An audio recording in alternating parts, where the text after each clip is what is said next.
Vou entrar em contato com ele hoje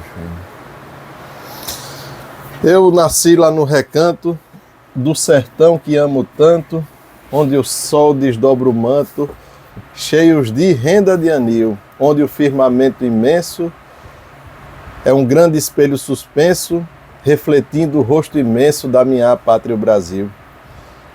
Eu cresci lá na fazenda, lá foi minha velha tenda, onde escutei as legendas das coisas coloniais.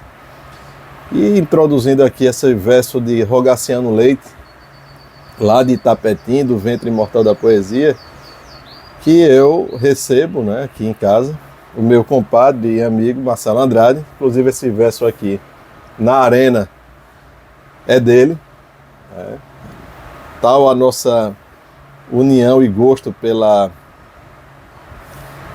tauromaquia, né? E Marcelo condensou, então, o drama da tauromaquia com o drama da vida. Depois eu boto no juízo essa poesia também, que é muito bonita, né? Que a vida é uma tourada real. Vou ler esse trecho inicial. Tá bom. A vida é uma tourada real, o touro é o século e a inglória parece invencível e brutal. Mas, a rainha do céu e da glória, sujeito-me com toda a força e amor e suplico emprestada a vitória, pois só possuo miséria e dor. Não tenho triunfo e nem verdade. O bem só tem um dono, é o do Criador. Na arena da vida, com humildade, quero enfrentar o mundo e a paixão, apesar da pecabilidade. Com a serena e segura mão, receber o touro com leveza, dominando a sua explosão. Com engenho, arte e beleza, subjugar o erro e o sofisma, fazer disto a minha realeza. Valer o sacramento do crisma, só há de vir céu e inferno ardente, nada conhecer sob outro prisma. Da passe de capa curvo e prudente, recusando o erro e junto do acerto, tal como a evangelical serpente. Na hora do tropeço e do aperto, ter a fortaleza de levantar e jamais gostar do desacerto. Para trás, não vou ver nem olhar, nunca virá estátua de sal, e o pecado e a ilusão jamais fitar. Só sacar a espada de metal, por justa causa, nunca por vício, mas não guardar, sem honra ao final. Para o homem o vero ofício não é gozo nem luxo a granel, é pelo alto fazer sacrifício. A existência é luta sem quartel, se a vida é para a justa batalha, e se é ao único credo fiel, Deus nos dará segura mortalha. Muito bom. Muito bom. Aí Marcelo condensou aí essa luta da arena. E João Cabral do Melo Neto, né? Ele disse como é viver como expor-se, expor-se à vida louca foice, né? Que o toureiro expõe a sua vida àquela louca foice, que é aquele o chifre do touro, né, Marcelo? Mas a gente vai falar aqui do nosso tema, né, sobre o Brasil, filho de Portugal. E Marcelo está aqui nos visitando, aqui no Arrecife, que é o berço da nossa civilização brasileira e portuguesa, na Nova Lusitânia, onde nós nos orgulhamos muito de nossa história e por isso que a gente cultiva tanto, né, a história do Brasil e de Pernambuco. E claro, estamos com o grande historiador Marcelo para falar um pouco dessa história. Então, Marcelo, como é estar aqui no Recife? Gosta de vir para cá? Inicialmente, obrigado aqui pelo convite, né? Nós já somos aí conhecidos já de um bom tempo, amigos na fé, amigos da tourada. Isso. Amigos da história do Brasil, amigos da história de Portugal e da história da Espanha, né? Isso é que nos faz ser amigo, no fundo, defender o mesmo credo, né? Mas é um grande prazer estar aqui em Recife, cidade que eu gosto bastante. Ainda hoje de manhã estava na Boa Viagem, estou vendo o mar lá e tomando uma água de coco. E a água de coco aqui no Nordeste, né, tem um sabor especial, porque as águas de coco lá em São Paulo são totalmente sem graça. O pessoal lá planta os coqueiros, o pessoal lá põe areia mesmo, em algum parque, algum lugar, e planta o coqueiro e acha que o coco vai ficar doce, e não fica, e o cara acha que está vendendo o coco doce. Então eu só tomo água de coco real aqui quando eu venho pro Nordeste, principalmente. Em Água Recife, muito boa, que a né, água Marcelo? de coco tem gosto de água de coco, que é maravilhosa, né? E ali contemplando aquela imensidão, né, do oceano, eu estava Do mar meditando um oceano, pouco né? do mar oceano, da valentia, né, e da coragem, né, dos portugueses, que eu não me canso de elogiar e de exaltar, né? Então é um grande prazer estar aqui em Recife, conforme você falou, é um dos berços aqui do Brasil, e é uma ponte, né, que une São Paulo e Recife, embora tenham histórias muito diferentes, né? Enquanto Pernambuco estava no esplendor, São Paulo era nada, né? Nada, completo. São Paulo nunca teve esplendor de ter uma Recife, de ter uma Olinda, não tinha nada lá. São Paulo era uma terra de mamelucos, né? Isso também é uma honra para São Paulo, ter nascido com mestiçagem, né? Isso é pouco comentado. Então, quem olha para São Paulo, cheio de gente que veio da Itália, de tudo quanto é lugar, eu mesmo também tenho descendência italiana, tenho uma ascendência italiana, melhor dizendo. Então você vê lá, né, hoje o presente de São Paulo esconde o passado, que era uma cidade de mameluco, uma cidade que no dia a dia se falava tupi, se falava em Egantu, né? Egantu. Português era só a língua da elite, só falado de gente culta, ou em questões de documentos, tal. A linguagem do dia a dia era a língua geral, como se falava também, né? A ponto dos próprios negros, quando vinham para o Brasil, aprendiam a língua geral, porque português ninguém falava. E São Paulo tem a honra de ter nascido mameluca, né? Eram os portugueses que aqui estavam, o misterioso João Ramalho deixou uma descendência mameluca, os outros portugueses que chegaram lá se misturaram, né? As primeiras escolas fundadas em São Paulo eram escolas, na realidade, para mamelucos e para os curumins, tanto para um como para outro, né? Então é uma honra São Paulo ter nascido mameluca, contrária àquela visão que o português chegou aqui, já escravizou todo mundo, lógico que teve escravidão, mas impôs um apartheid racial igual teve na Inglaterra, nas colônias inglesas e na Holanda, tudo mentira. A história de São Paulo desmente tudo isso. E o paralelo que eu quero fazer com Recife é que aqui começou muito cedo a colonização, e São Paulo também, né? A primeira vila do Brasil é São Vicente, né? E até hoje tem aquela rivalidade entre a Santa Casa de Misericórdia de Olinda e a Santa Casa de Misericórdia de Santos, né? Então aqueles santistas mais fanáticos dizem, não, a primeira Santa Casa de Misericórdia é de Santos, fundada por Brás Cubas, né? Que era então escudeiro do Martim Afonso de Souza. A história de São Paulo é muito ligada a Martim Afonso de Souza. O índio Tibiriçá, quando morreu, quis se basear com o nome de Martim Afonso de Souza. Tibiriçá era o pai da Bartira acabou se casando com João Ramalho, né? Uhum. Na realidade, João Ramalho teve várias esposas, ele se perdeu completamente, aí com a atuação dos jesuítas ele acabou se convertendo, e acabou os jesuítas obrigaram ele a escolher uma esposa, só ele escolheu a Bartira, né? Então São Paulo, como Recife, embora tenham histórias muito diferentes, eles começaram cedo a colonização. E esse começo cedo une tanto aqui Igaraçu, Olinda e tal, e também une as primeiras vilas de São Paulo, São Vicente, depois Santos, depois Santo André da Borda do Campo, São Paulo de Piratininga da Borda do Campo, como também já foi chamado. Uhum. Aliás, esse Borda do Campo é um nome interessante, né? Porque tem a Serra do Mar e aí depois começam os campos, né? Isso é pouco comentado. São Paulo, então, boa parte do estado de São Paulo era floresta, mas havia muitos campos.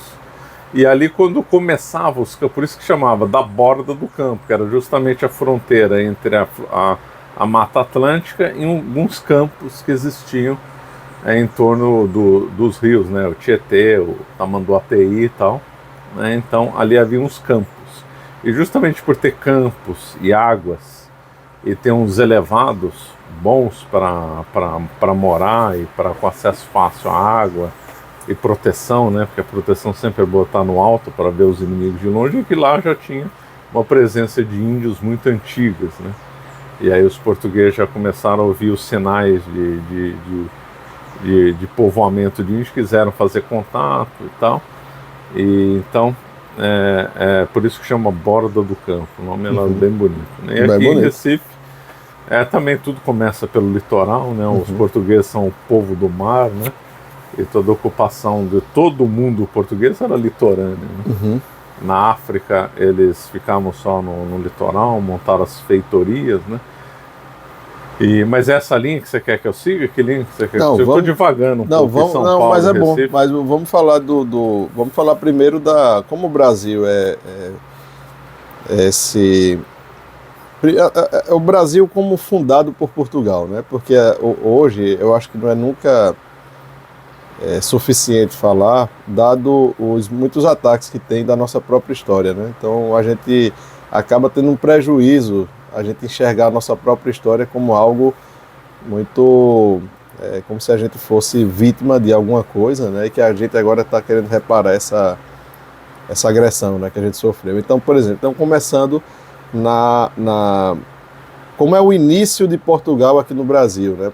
Como é que Portugal olha para o Brasil e Portugal, através das capitanias hereditárias, essa primeira organização para começar a fundar uma civilização aqui, Marcelo.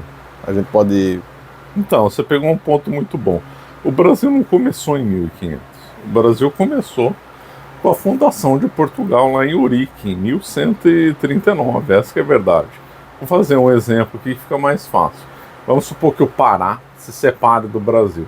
Separe amanhã do Brasil. Então, 1º de outubro de 2024, o Pará se separou do Brasil. E eles começam a ensinar para as crianças o começo do Brasil a partir desse dia. Começo do Pará. Do começo do Pará, independente. Ou do começo de um Pará independente de uma anterior colônia, qualquer coisa que tenha algum marco histórico, mas que ignore esse passado. Seria uma coisa injusta, seria uma coisa mentirosa não associar o Pará independente ao que ele pertenceu ao Brasil. Seria uma coisa doida. E, no entanto, isso nós fazemos com a história do Brasil e de Portugal juntos. Que até de 1500 até 1822, a história do Brasil é a história de Portugal. Só depois de 1822 é que nós podemos falar em história do Brasil. Até 1822, nós temos que se referir à história de Portugal, aí que é um erro conceitual enorme, que vai incutindo nas crianças que tem um Portugal lá misterioso, explorador lá na Europa, e tem um Brasil sofrido, humilhado, vítima e tal. Né? Então, essa é dizer que é a história do Brasil, falar em história do Brasil, só tem sentido a partir de 1822, depois da história de Portugal. Não tem jeito, esse é um erro. Os heróis portugueses, os santos portugueses são nossos santos, igualzinho. Vasco da Gama é um herói para os portugueses, assim como é o nosso herói.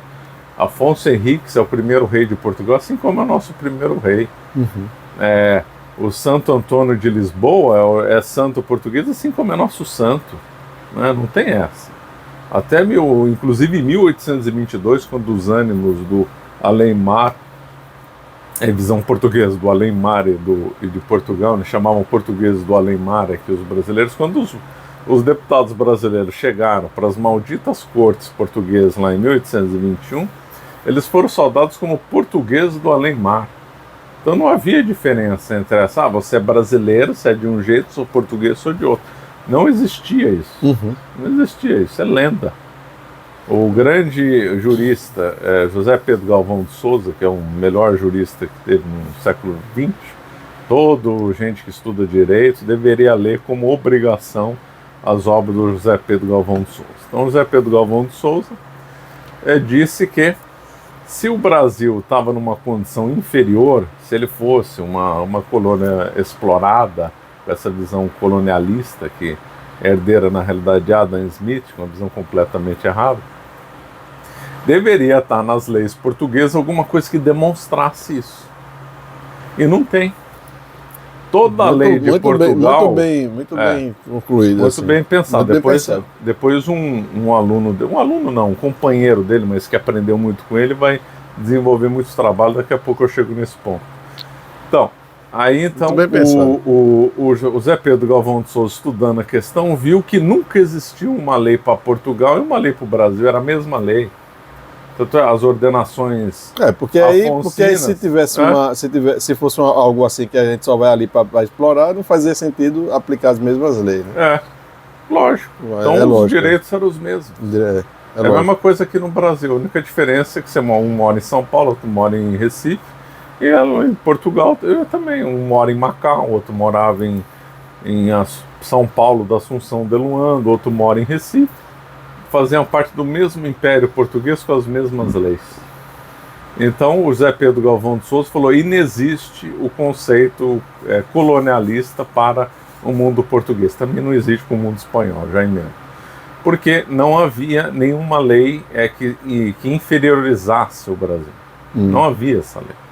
E uma da prova flagrante e óbvia são as ordenações do reino. A ordenação afonsina, primeira aplicada no Brasil. Valia para todo mundo do Império Português. As ordenações manuelinas, todo o Império Português. As ordenações filipinas, todo o Império Português. E capítulos das ordenações filipinas vigoraram no Brasil mais do que em Portugal. As últimas disposições das ordenações filipinas foram revogadas no Código de 1917. Caramba! O primeiro Código Civil do Brasil. Que é o de Clóvis Bevilacqua, que não, cá entre nós, não foi o melhor, né? Dizem alguns, né? Então, mas tudo bem, não é esse o ponto aqui, não é uma discussão jurídica, é uma discussão histórica. Né? Então, as disposições das ordenações filipinas, alguns capítulos, vigoraram no Brasil até 1917, depois que Portugal. Então não havia esse sentimento de inferioridade. Foi criado, alimentado depois da independência do Brasil. E aí vieram, com base no Adam Smith, principalmente no autor francês, que eu tenho ódio, que é o Leroy-Beaulieu, que o Leroy-Beaulieu foi o grande teórico das colônias de exploração e de povoamento. Foi ele que criou essa terminologia. Acho que não foi ele, mas ele foi o grande divulgador. A base é Adam Smith. Né? Adam Smith já começou a fazer uma diferença, que as colônias inglesas eram boas, prósperas, e as colônias ibéricas eram atrasadas, ruins, etc. Porque o Adam Smith odiava o mundo ibérico. Né? O mundo anglo-saxão odiava o mundo ibérico odiava o mundo anglo-saxão. Agora, depois eu quero que você explore, Marcelo, o mundo ibérico odiava, e ao mesmo tempo Portugal sempre foi aliado da Inglaterra, né? Mas depois a gente explora esse assunto. Mas veja, essa questão, Marcelo, do Brasil, porque a gente quando estuda a história do Brasil, a gente pega essa fase inicial das capitanias hereditárias e foram uma verdadeira epopeia, né? Eles virem para cá, etc. Muitos morreram. E por que a capitania hereditária, esse modelo, ele não deu certo no Brasil, né? Por que ele não deu certo, Marcelo? Esse início, né, da civilização brasileira através da capitania. E se era uma coisa meramente econômico-financeira, não tinha nada civilizacional nessa fase inicial. O interessante é o nome, né, do documento que formalizava a capitania hereditária, chamado Carta Foral, né? E Carta Foral remete à Idade Média, né? Porque toda a Península Ibérica vigorava o direito dos fueros, né? E em Portugal, direitos forais, né? Isso é muito bonito, porque era a versão do feudalismo na Península Ibérica. Há um erro metodológico. Então, o Brasil nasceu feudal. Nasceu feudal, assim como o México e outros. Há um erro metodológico de associar que o feudalismo foi uniforme na Europa inteira.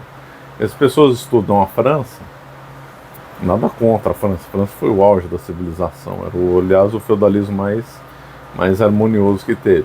Mas e querem estender esse conceito para todo mundo. Para todo mundo, não é verdade. Na Inglaterra tinha um jeito de ser, o Império Sacro-Romano Germânico tinha outro jeito de ser, a Península Itálica,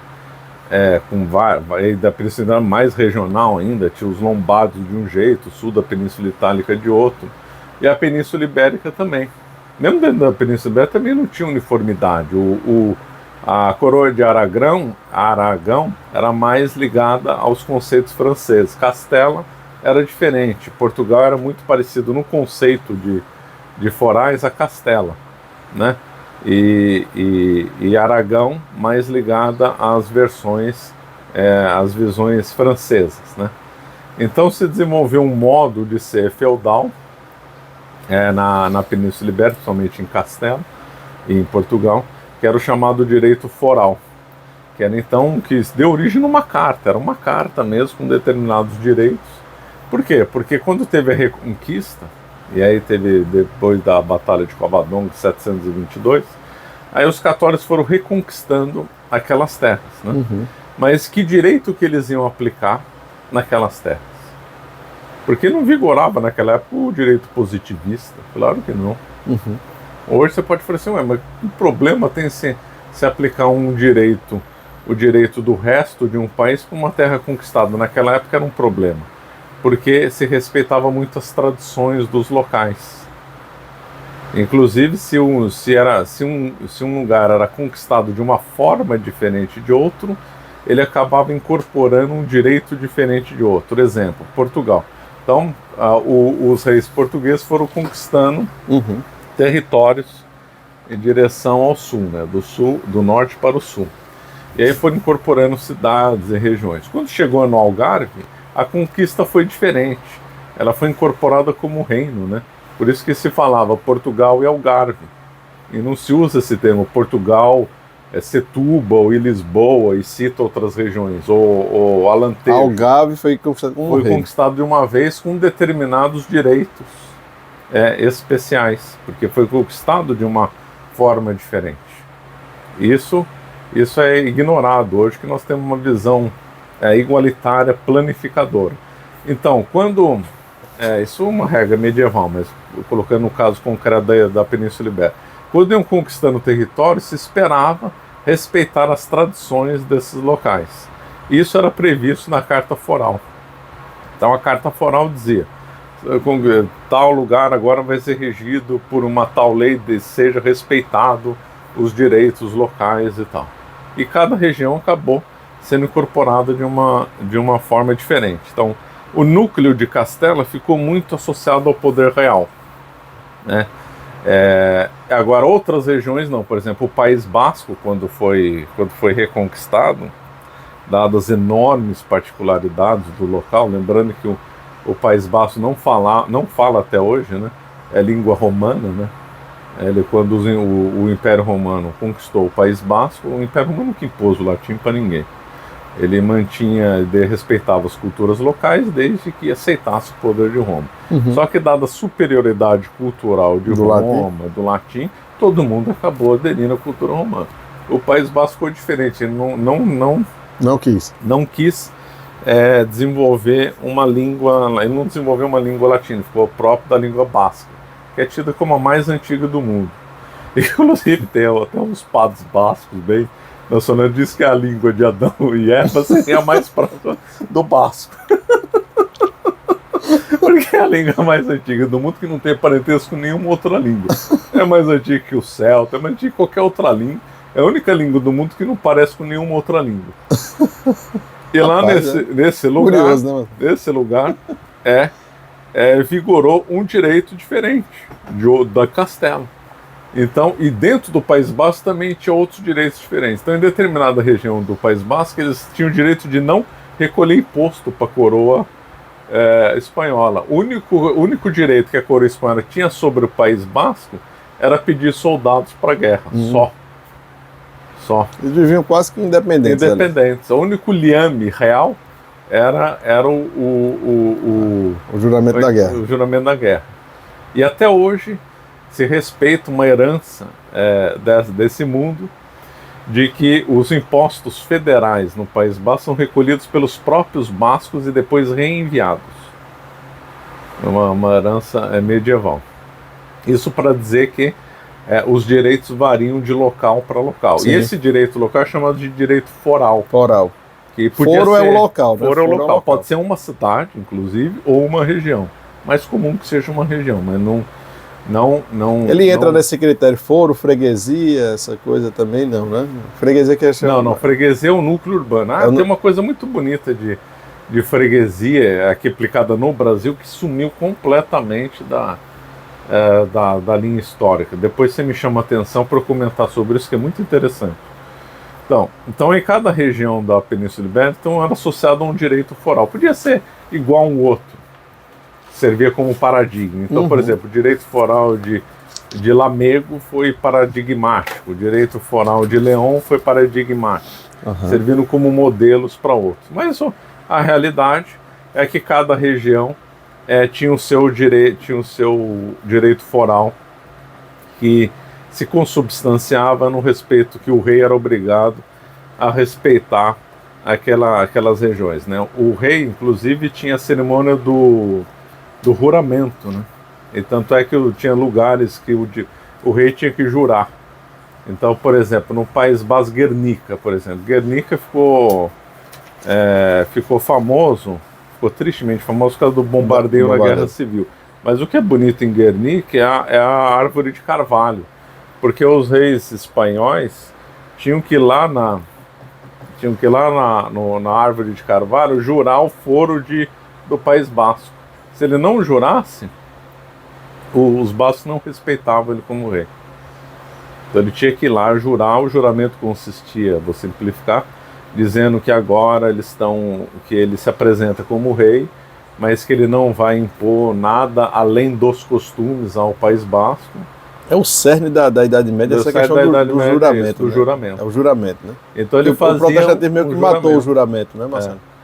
Ele fazia o juramento, o lugar era chamado de juradeiro, né? O lugar onde se faz o juramento. E aí alguém representando o País Basco aceitava. Então aceitamos isso como nosso rei, aceitamos, conforme a tradição, enviar soldados quando forem requisitados e tal, e a cobrança de tributos conforme aí o costume e tal. Acabou, Leandro.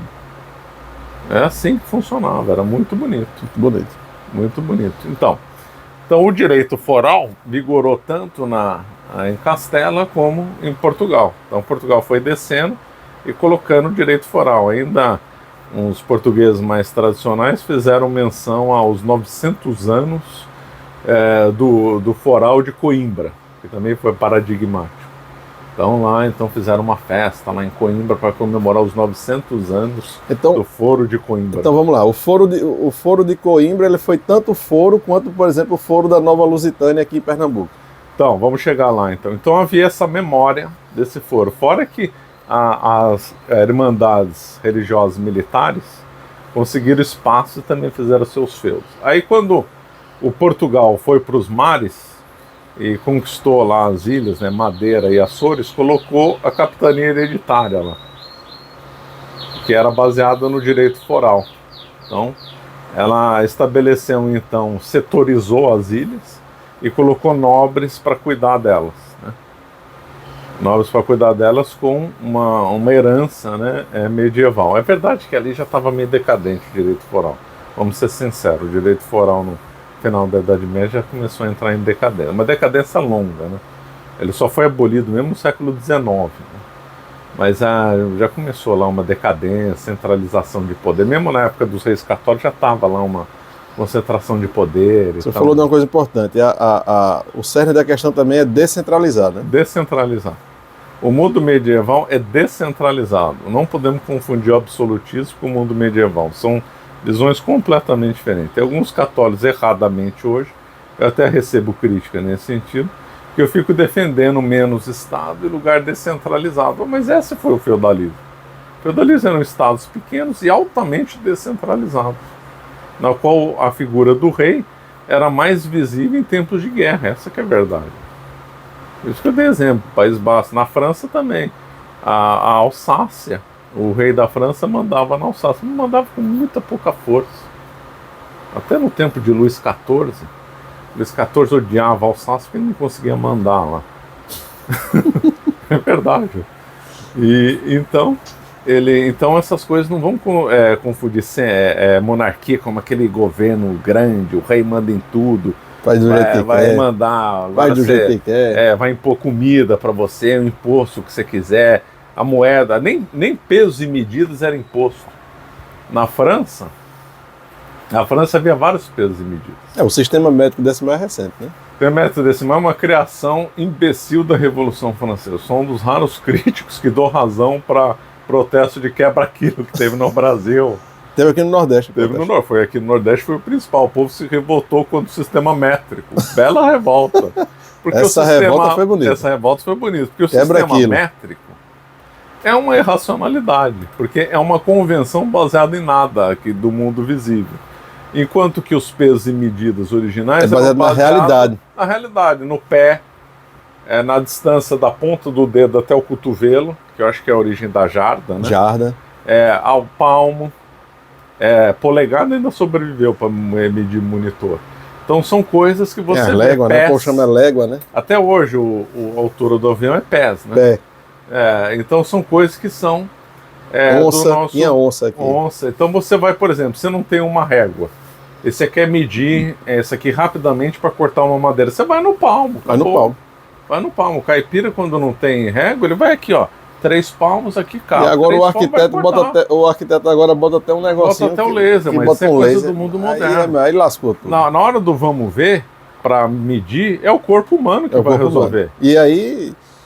E aí as construções eram muito mais adequadas ao ser humano. Mais adequado. Você vai, até hoje, quando era criança, ia separar campo de futebol, como é que você fazia? Ou era no passo ou era no pé. Isso, exatamente. A gente fazia medição do passo, tal. No pé. Ninguém pegava lá 1 metro, pronto, vai, estica o metro aí, puxa. Porque não é instintivo. Não é instintivo. Então, o sistema métrico é uma construção artificial da Revolução Francesa. Uma idiotice que infelizmente pegou. Então, só para concluir, então o mundo medieval era altamente descentralizado, que não se impunha moeda para ninguém, não se impunha nem sistema métrico. Na França teve vários sistemas métricos, todo mundo se entendia. Até algum resquício dos nomes do sistema métrico antigo ficaram, como por exemplo o termo livre, né? Da França como peso e medida que sobreviveu ao metro. Aqui no Brasil você ainda tem uma certa contagem que viola o sistema decimal, a meia dúzia e uma dúzia, né? Que é base 12, não é base 10. Isso, base 12. Base 12, que é uma coisa, uma violação inteligente do 10. Né? 12 é melhor, ponto final, acabou. Então a pessoa tem uma visão errada dessa coisa de que o rei impõe de cima para baixo, acabou. Não é assim, não era assim na Idade Média e não tem que ser assim. Bom, aí Portugal foi para os mares e falou assim, bom, conseguimos aí 2 ilhas, vamos ter que colonizar essas ilhas. Pô, gente. Que isso? Vou ver se alguém chega aqui para pedir uma coisa. Vamos lá. Então, você dá uma de coroné mesmo, hein? Pá, vem aqui! Aí eles chegaram na ilha e falaram assim, então um nobre cuida de um pedaço da ilha, outro nobre cuida, só que eram ilhas pequenas. E aí então... Peraí, só um momento. O livro de Marcelo está em cima da arca. 3 pilares. Traz, por favor. É água, café.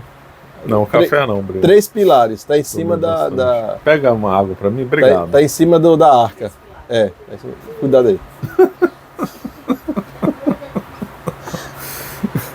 Divertido, Tony. Mais divertido que meus podcasts. Você dá pá, vem aqui. Tudo bom. Então, tem que se divertir também, né? Não, aí então deu certo em ilhas. Aí o Portugal ficou aqui com o Brasil e falou assim, vamos fazer a mesma coisa. Só que é o tamanho do Brasil, né? Não dá. E depois as dificuldades. Sim, Marcelo, mas e antes disso também, eu acho interessante quando você aborda que já havia uma noção da existência do Brasil, um mistério em torno do Brasil, né, Marcelo? É o dele? Esse é o meu ou teu? Acho que é o meu, né? Esse é o dedo do seu pai? Esse é o meu?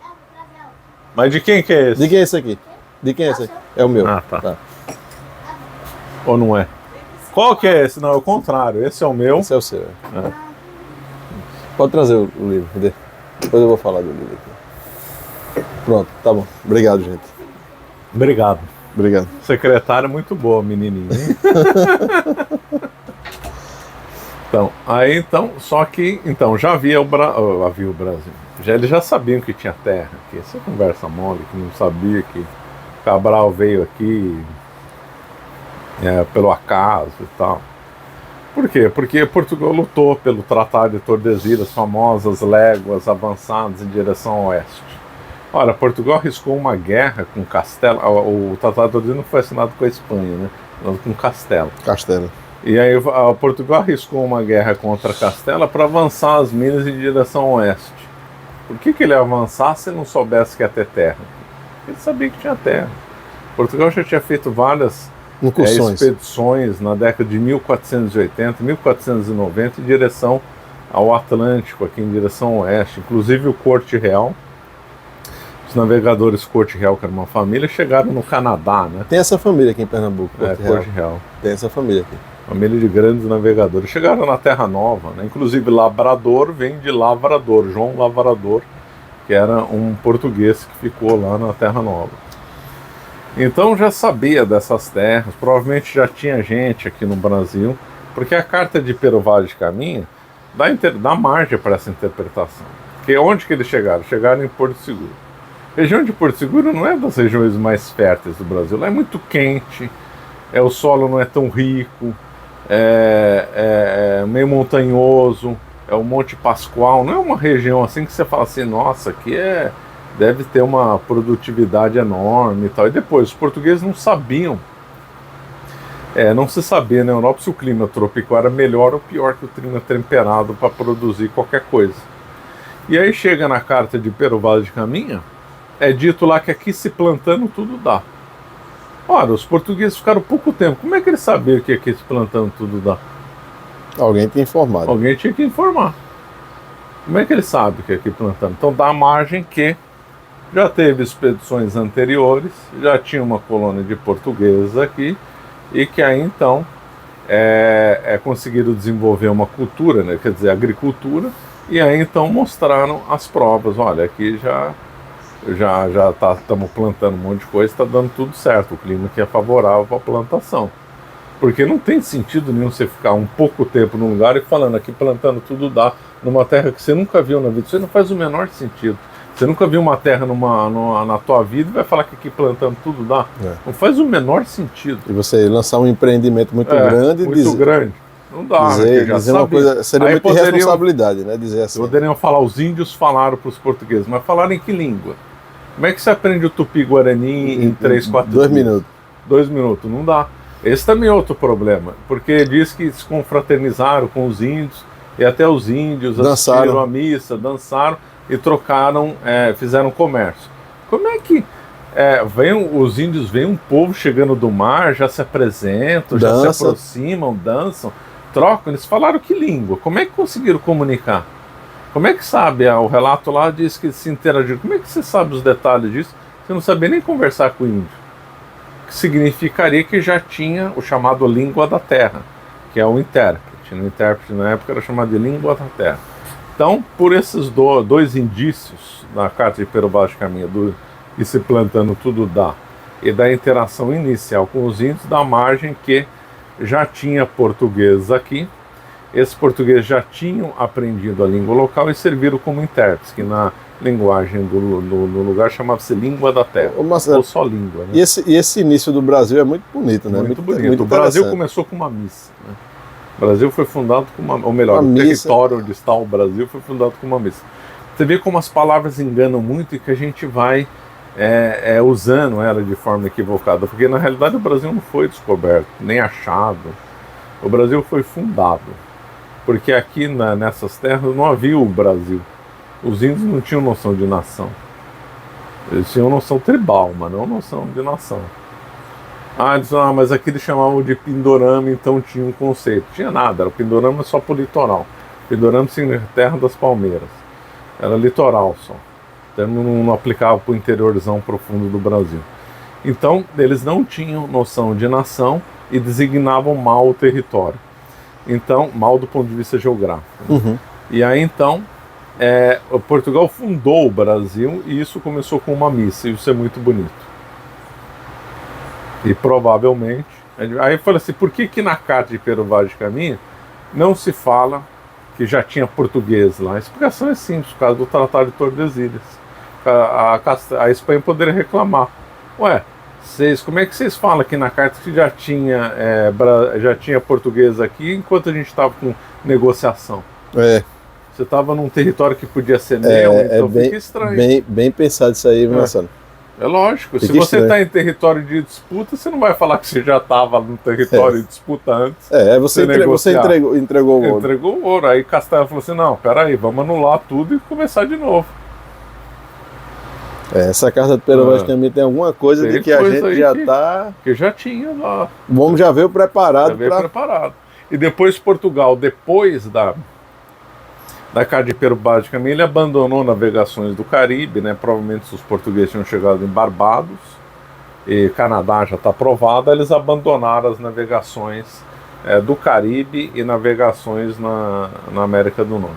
Deixaram para a Espanha. Deixaram tudo para a Espanha. Né? E a Espanha também respeitou, né, isso, até respeitou para sempre, né? Até quando o tratado foi revogado em 1755, Tratado de Madrid. Os dois, né? Madrid e Santo Ildefonso, dois tratados, não na sequência do outro. Então, as duas nações acabaram respeitando o Tratado de Tordesilhas. Mas esse começo é muito interessante. Muito interessante. Porque a carta de Pero Vaz Caminha só entregou, claro, Eu chego aqui plantando tudo dá, tá bom, que eu acredito. Aí chega lá, vê o tempo. Aqui planta tudo.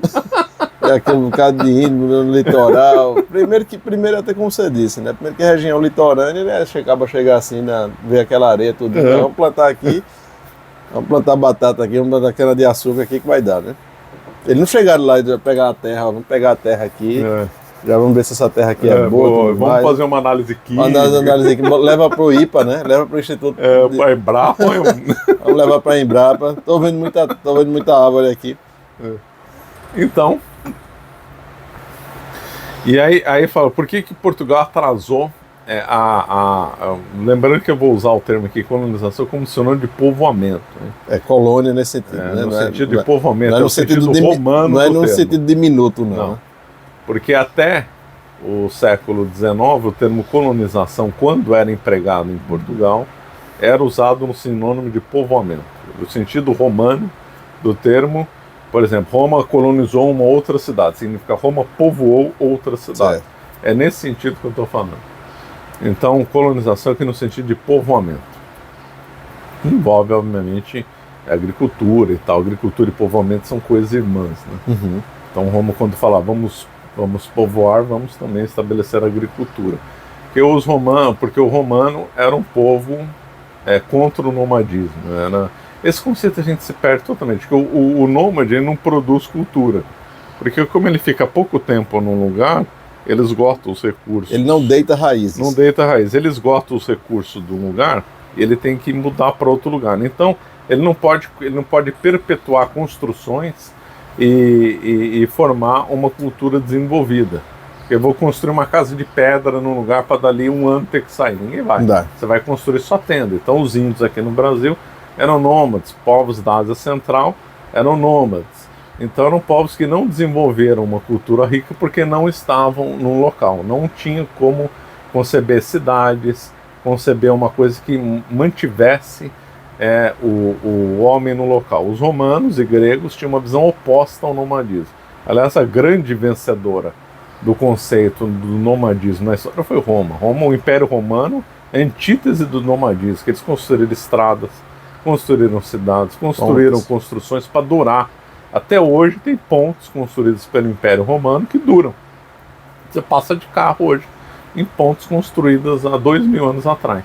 O cimento romano até hoje é tido como um dos melhores da história da humanidade. Isso. E olha que nós estamos no século XXI. Meu Deus. É uma coisa assim assustadora, porque o Império Romano ele fazia as coisas para durar, e dura mesmo, porque eles são contra o nomadismo. E os romanos e gregos associavam muito isso à agricultura. A própria origem da palavra cultura vem de agricultura. Cultura é palavra latina, não é grega, né? Gregos usam outra palavra.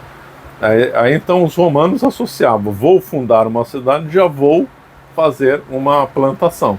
Sim. Não existiria, vamos fundar uma cidade e viver de nomadismo, viver de caça na floresta. Não existia. Povoar junto com a agricultura.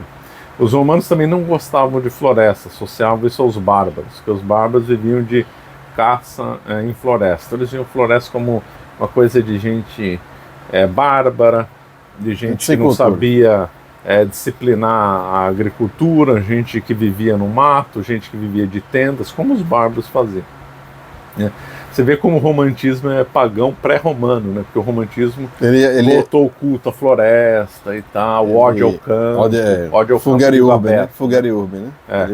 Quer ir para o mato. Então, por daí a necessidade dos portugueses, quando virem aqui para o lugar, da necessidade que aqui se plantando, as coisas têm que crescer, porque senão você não consegue construir uma civilização. Você não consegue construir uma civilização se a agricultura não dá certo. Então, por isso que a carta de Pero Vaz de Caminha, ela pega um conceito romano, greco-romano. Fala, estranharia, né? Falando aqui, plantando tudo dá. Primeira vez que você vai num território, a primeira preocupação é ver se plantar cebola, vai nascer cebola, ou seja, porque era uma necessidade. Ou seja, esse trecho aí revela essa visão romana de colonização, de povoamento, de agricultura. De criação de uma civilização. Criação de uma civilização. Então nós já temos elementos, né? A primeira começa com uma missa, depois já começa aí com um primeiro assentamento já voltado para uma agricultura. Agora poderiam falar, mas aqui Portugal abandonou o Brasil durante 32 anos até o advento do Martim Afonso de Sousa. Verdade. Por que ele pôde abandonar, entre aspas? Porque ele já estava coberto pelo Tratado de Tordesilhas, sabia que a Espanha não ia invadir. Então ele cuidou de assuntos mais urgentes nas costas da África e em Goa, né? E depois chegou até o Japão, né? Segundo o Gustavo Barroso, ele disse que o rei meio que foi convencido a colocar meio que em segundo plano o Brasil, e eles fizeram um comércio muito forte do pau-brasil aqui. Ele teve a primeira necessidade de falar, aqui tem que dar algum dinheiro para a coroa, né? Então é o pau-brasil. E aí então se arrendou o pau-brasil, cujo valor do carregamento a gente sabe o valor exato disso. Por quê? Porque o pau-brasil era cotado em ducado veneziano, não em moeda portuguesa. Por quê? Porque, conforme eu falei no começo, nenhuma nação europeia impunha sua própria moeda. E o ducado veneziano era a referência da moeda na época, era o dólar da época. Veneza era o lugar mais rico do mundo, até Portugal achar as rotas das Índias, né? Porque Veneza fazia comércio com os turcos. Pegava o Oriente e fazia fortuna. Ficou uma entreposto entre Oriente e Então tinha casas venezianas no Cairo, em Istambul, que faziam negócios com os árabes e com os judeus. Lembrando que os judeus também participavam dessa negociação toda, né?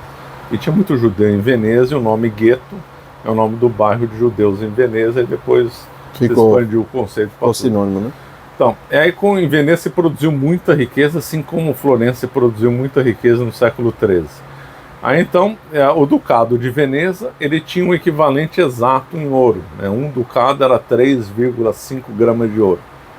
E o pau-brasil era cotado em ducado. Então, se você pegar um carregamento, um documento no Brasil, olha, foi enviado para Portugal tantos carregamentos de pau-brasil cotados a 100 ducados, você sabe exatamente o preço. Hoje, 2024, sabe o preço do ouro. É muito interessante. Muito interessante. Porque o ducado era vinculado com o padrão ouro. Infelizmente foi abandonado. E aí a primeira exploração foi com o pau-brasil, por causa dos assuntos da Índia. Aí chegou uma hora tem que vir aqui para o Brasil, não tem jeito. Aí o rei mandou, e começou então, também, o pessoal começou a se voltar a atenção para o Brasil. Aí começou a vir pirata, francês, aquela coisa toda. Mas até entre 1500 e 1530 não houve um abandono completo, porque teve as feitorias aqui, né? Teve feitoria aqui, e teve feitoria em Garaçu, teve feitoria em Cabo Frio, no norte do Rio de Janeiro, teve feitoria na própria Baía de Guanabara. Então a fundação do Rio de Janeiro é meio relativa, porque já tinha um assentamento de português na Praia do Flamengo. Olha só. Porque bem lá na Baía de Guanabara. E então tinha essas feitorias, né, correndo aqui, que faziam um comércio meio um comércio de escambo com os índios, né? Os índios você não podia dar uma moeda para os índios, que não viu utilidade nenhuma. Você tinha que dar um espelho, Você tinha que dar cachorro. Os índios adoravam cachorro, né? O pessoal acha que os portugueses enganaram os índios no comércio. Ora, os índios saíram muito mais ganhando com o comércio dos portugueses do que o contrário. Os índios devem estar achando que os europeus são tudo bobo, porque eles davam pau ao Brasil, que é uma coisa que os índios tinham. Falaram, essa árvore aqui não serve para nada. Isso aqui é bobagem, esses tontos aí europeus estão querendo pau, mas pode levar tudo. E o que eles pegavam? Coisas que realmente faziam diferença para os índios. Cachorro, então, para caça. Espelho, anzol, cachorro. Cachorro teve uma utilidade para os índios inacreditável. Porque o cachorro treinado avisava com antecedência de um ataque de uma tribo inimiga.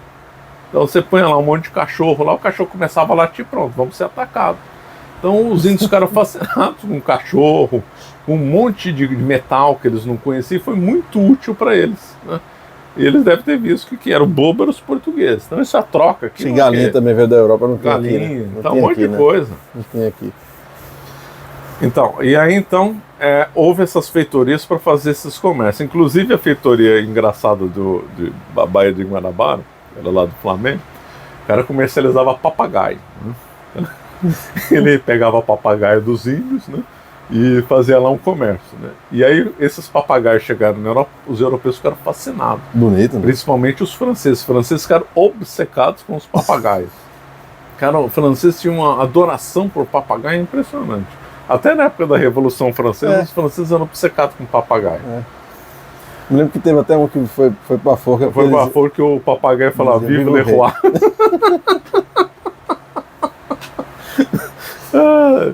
E aí o Brasil passou a ser chamado de terra do papagaio. O Brasil foi chamado de terra do papagaio. Né? Terra do papagaio. Então, entre 1500 e 1500, não é que foi totalmente abandonado. O comércio era tímido, feito pelas feitorias, e teve esse caso curioso dos papagaios.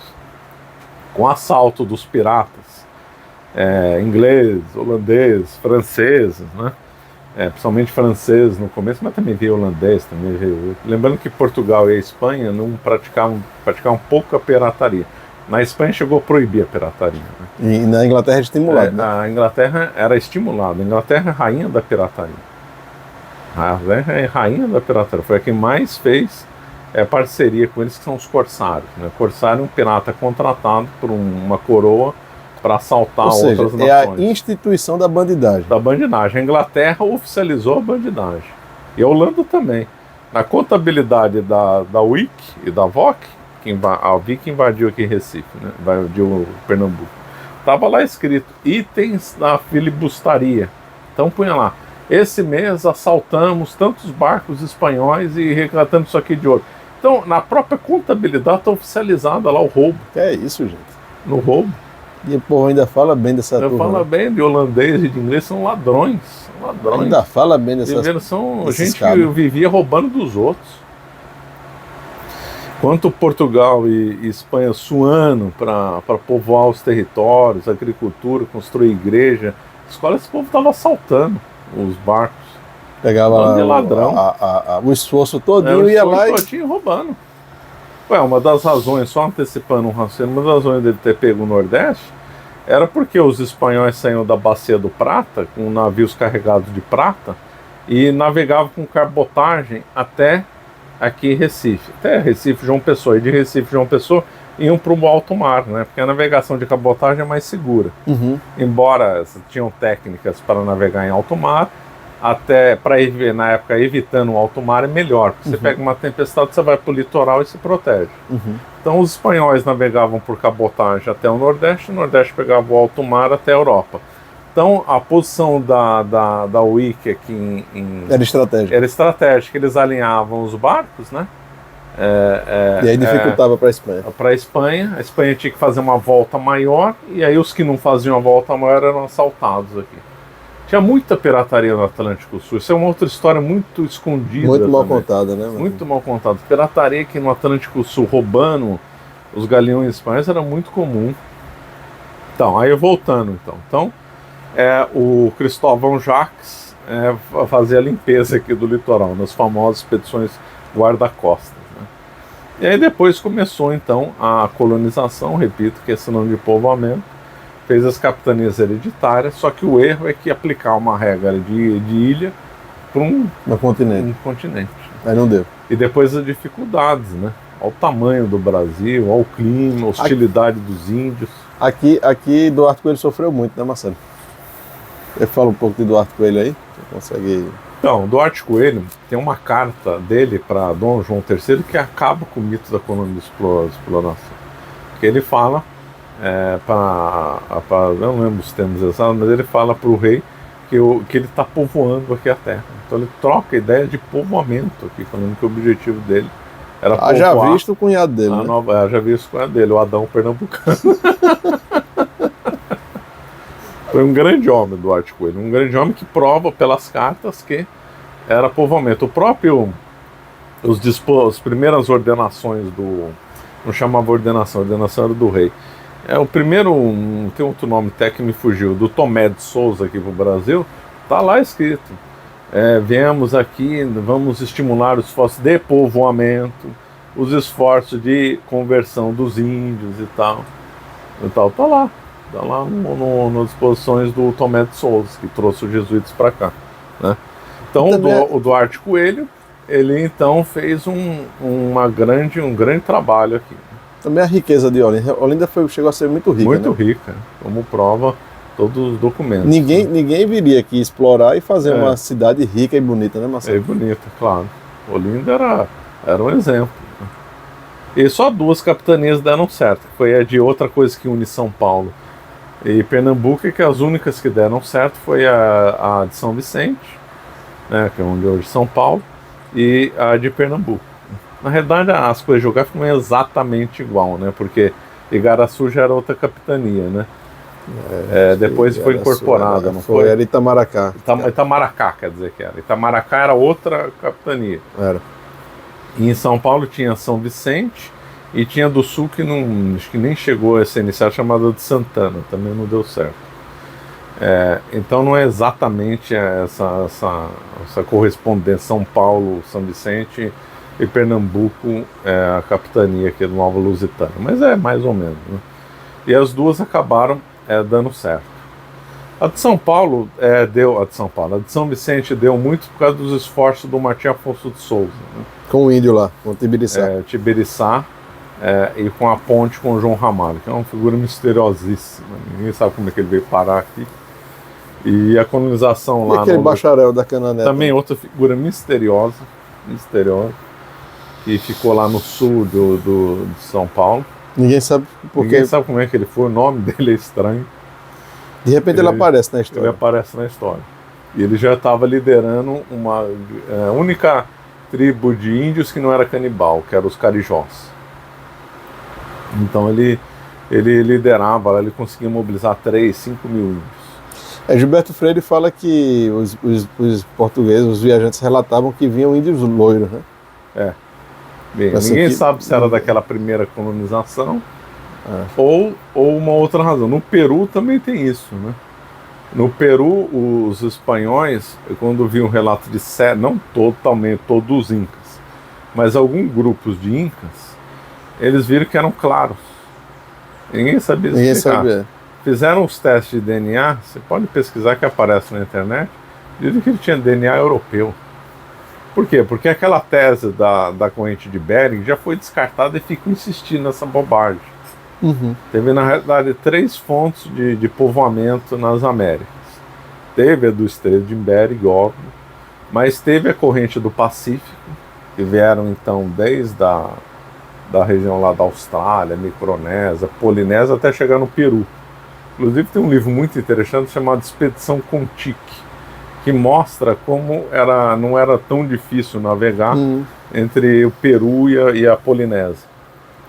Ele fez isso porque ele viu os barcos do lago Titicaca eram parecidos com barcos da Polinésia. Então ele associou que seriam povos parecidos, né? Então houve um intercâmbio. O problema é que esse intercâmbio não era sistemático, ou seja, a pessoa partia e não voltava. A primeira nação a conseguir navegar de forma sistemática e ir e voltar foi Portugal. Porque quando teve esse movimento migratório, não é que eles iam e ficavam voltando, passeando, não. Só foram, e não conseguiam mais voltar. Ou quem conseguiu voltar não conseguiu retornar de novo. A primeira nação a fazer movimentos em outros oceanos de longa distância de forma sistemática foi Portugal. Foi a primeira na história da humanidade. Ninguém tinha conseguido fazer isso antes. Então nós tivemos o do Estreito de Bering, tivemos do Pacífico, e teve a da Europa também. Na verdade não é bem Europa, é Oriente Médio, Europa, Oriente Médio e Norte da África. Então houve um movimento só de ida, né, de gente saindo de lá, chegando aqui. Acharam moeda romana no litoral da Venezuela. Muitos associam o nome Tupã ao velho Pan, que é uma expressão genérica, né, do Oriente Médio. Pan, no Oriente Médio do tempo da Grécia. Pan, né, todos os deuses. É uma panteísmo, Pan. É associado a Tupã, é muita coincidência ter Tupã e Pan lá naquela região. Depois alguns associam técnica de construção do Império Inca e do Império Azteca similares à técnica de construção do Egito ou dos hititas, né? Então provavelmente, ninguém sabe provar, né? Ninguém filmou a hora o cara está chegando, mas há uma forte suspeita, né, de que teve um fluxo migratório de gente de lá para cá, mas que não conseguia voltar. Fenícios, romanos, gregos, egípcios. E agora tem falado daquela história lá de uma cidade perdida no Amazonas, do caminho que leva para essa cidade. Aquele é o Ratanabá. Isso aí é conversa. Agora tem aquele livro muito bom, né, Fenícios no Brasil, que aponta aí essa tese, né? E aí talvez isso explique os índios loiros, né, por causa desse fluxo migratório. A verdade é que esses carijós eram diferenciados, e o bacharel da Cananéia acabou... O bacharel os convenceu de não fazer... De ficar lá e tal. Ele era o líder dos carijós. Do bando. Então o Martim Afonso de Souza, quando ele fundou São Vicente, ele já tinha dois contatos, né? O bacharel da Cananéia e principalmente o João Ramalho. Depois ele briga com o bacharel da Cananéia e aí tem uma guerra civil no Brasil. E o bacharel da Cananéia incendeia São Vicente. São Vicente tem que ser reconstruído. Então o Brasil viveu aqui a guerra civil. Ô Marcelo, falando na guerra civil aí, salpicado aí, já que você falou dessa guerra, fala da guerra do Caju. Essa guerra é entre os índios, né? Entre os índios. Né? Por quê? Quando que é florado o caju, você sabe? Eu não sei. Caju é época de verão, né? De janeiro, por aí. Bom, vamos chutar aqui em janeiro, seja em janeiro. Fevereiro. Tem mais caju no litoral do que no interior. Acho que é por aí. E aí então, os índios gostavam muito de caju, né? Até o nome obcecado com caju. Obcecado com caju. E aí os índios do interior percebiam que quando chegava a época da florada do caju, já estava já começava a se preparar para a guerra. Então eles invadiam o litoral para pegar o caju. E as tribos do litoral se defendiam do ataque do caju. Era chamado Guerra do Caju. Tinha todo ano no mesmo mês. E eles eram capazes de falar, gente, vamos parar de brigar, a gente faz um comércio aqui, eu vendo o caju para vocês trazem alguma coisa do interior aqui. Não conseguiam. Então havia a Guerra do Caju. Todo ano a mesma guerra. Todo mundo morria, todo mundo morria. Só para pegar o caju. É coisa da história do Brasil, né? Havia dois índios, tupis e os tapuias. Marcelo e professor Marcelo, né? Pode tratar só de Marcelo. Então aí acaba, né? Então as capitanias então não vão dar certo, né? Mas aqui, por exemplo, aqui em Pernambuco começa o engenho o primeiro engenho de Pernambuco foi de como é o nome dele? Albuquerque, né? O Gerão de Albuquerque, Nossa Senhora da Ajuda. Ali fica no caminho indo para Olinda, que depois ficou Forno da Cal. E o açúcar, ele foi fundamental, né, Marcelo, para o estabelecimento, né, da colônia, né? Foi. Antes de chegar no açúcar, deixa eu falar uma coisa relacionada aos índios. E também depois que eu queria que você falasse um pouco da riqueza do Brasil na época do colonial, né? Que assim, não era um local pobre o Brasil, né, Marcelo? Você vê, os índios tinham esses hábitos bárbaros, canibais, né? Eram nômades e tal, mas eles tinham algumas coisas que os fascinaram os portugueses, que era o conhecimento do território e o senso de orientação. Só que é muito pouco orientado. Se você fosse pro sertão, sertão era todo lugar desbravado. Né? Sertão é o interiorzão. Se você fosse pro sertão, sem índio você ia morrer. Sem índio. Ia morrer. Porque você não sabe o que comer, você não sabe se evitar caminho de cobra, você não sabe nem onde dormir, como dormir, você vai morrer. Isso era a regra. Chegou a se proibir, não lembro direito como é que foi os termos da lei, mas no século XVII, o começo do século XVIII, Portugal chegou a proibir gente no Amazonas se não tivesse companhia com índio, para evitar morte. Então, entrando no interior você vai morrer. Essa era a regra. Sem índio você morre. Por isso que os bandeirantes, né, eles sempre tinham que levar índios. Aí depois, com a miscigenação, os próprios mamelucos tinham sangue indígena e sangue português. Então eles mesmos podiam liderar suas expedições sem ter um índio nativo, porque eles já tinham sangue indígena. Né? Então, pra você ter uma ideia, achava que os bandeirantes chegavam, né, lá em São Paulo e comiam bem. Essa é a impressão que tem. Punham um butinão, roupa europeia, iam com fartura e tudo. É nada. Você vê a comida dos bandeirantes dá dó. Eles comiam formiga. Tinha até hoje receita de formiga. São Paulo, você vai no Museu do Bandeirante Santana do Parnaíba, tem lá o que os bandeirantes comiam. Comiam formiga, comiam gambá, que é um bicho horroroso, e outras coisas também. Um inseto. E havia receitas disso. No Brasil de antanho, Brasil do começo do século XIX, século XVIII, as pessoas faziam receita com formiga no Brasil. Faziam receita com gambá. Aprendeu com os índios. Tatu. Aprenderam com os índios. Se você não sabe comer, você vai morrer. Tinha ervas venenosas, então os índios sabiam evitar. Tinha mandioca venenosa, mandioca que não era, tinha que evitar. Então, se você não andasse com índio, você vai morrer no interiorzão. Então, os índios, eles sabiam, tinham um amplo domínio do território. Eles sabiam o que comer, onde beber, sabiam onde dormir, sabiam onde construir casas e onde construir vilas. Esse é muito interessante. Teve só vou exemplificar como que é. Quando a região sul do Brasil foi a última a ser povoada, porque o litoral, desde São Vicente Cananéia até o Uruguai, tem pouquíssimos portos naturais no Brasil. Na realidade não tem nenhum, né?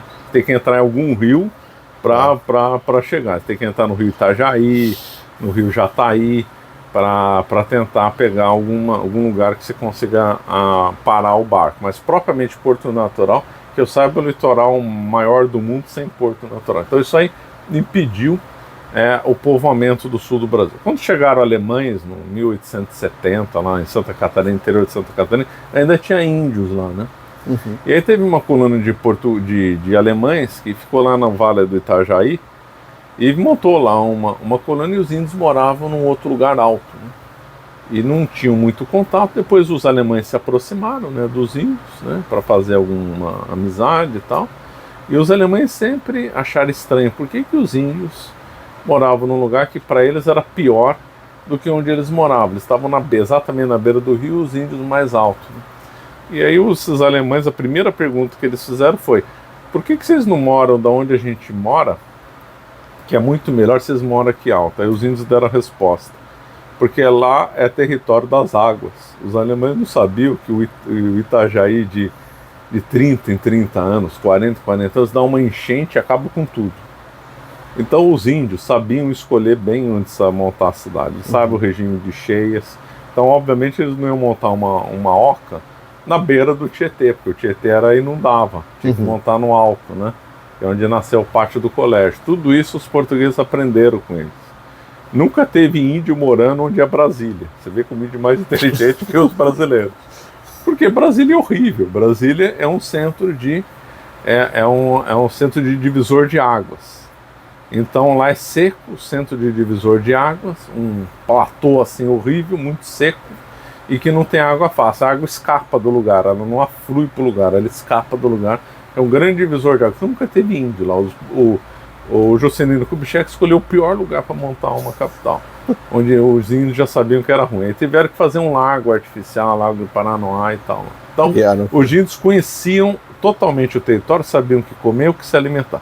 E outra que era inacreditável na visão dos portugueses, era o centro de orientação. Então teve um bandeirante que foi fazer uma campanha lá na Bahia, e aí voltou para São Paulo com os índios que eram baianos, índios tabajaras, né? Os tabajaras é típico da Bahia, né? Tem aqui também, né? Tem, né? Aqui tinha caetés, Tem os caetés tabajaras, eram ferozes, né? Tinha os tabajaras aqui. A Índia que casou com o Jerônimo era tabajara. Tabajara. Então, Tabajara, Bahia. Aqui. Então, os tabajaras então voltaram com os bandeirantes lá. E aí os tabajaras falaram assim, pronto, agora nós vamos voltar. Eles falaram, como é que vocês vão voltar? Não, eu peço tudo para voltar. Imagina, você sai lá de São Paulo para a Bahia no século XVI, no começo do século XVII. Lembrando que não tinha esquina, né? Tinha esquina. Não tinha placa de orientação. Tinha placa, localizar tudo.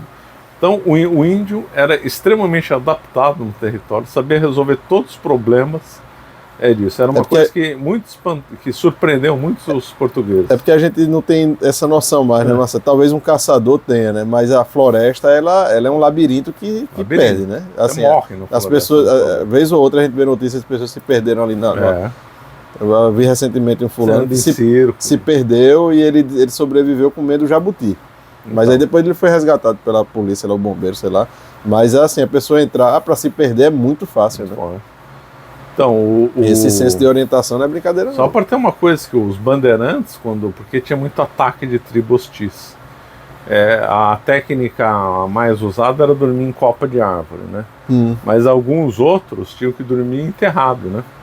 O Raposo Tavares, ele dormia enterrado. Fazia um buraco na terra ali e ficava. Enterrado, senão eu só morrer de sofrer ataque disso. É que não vou recomendar muito, porque tem muita imoralidade. Tem o trabalho dos irmãos Vilas Boas. Né?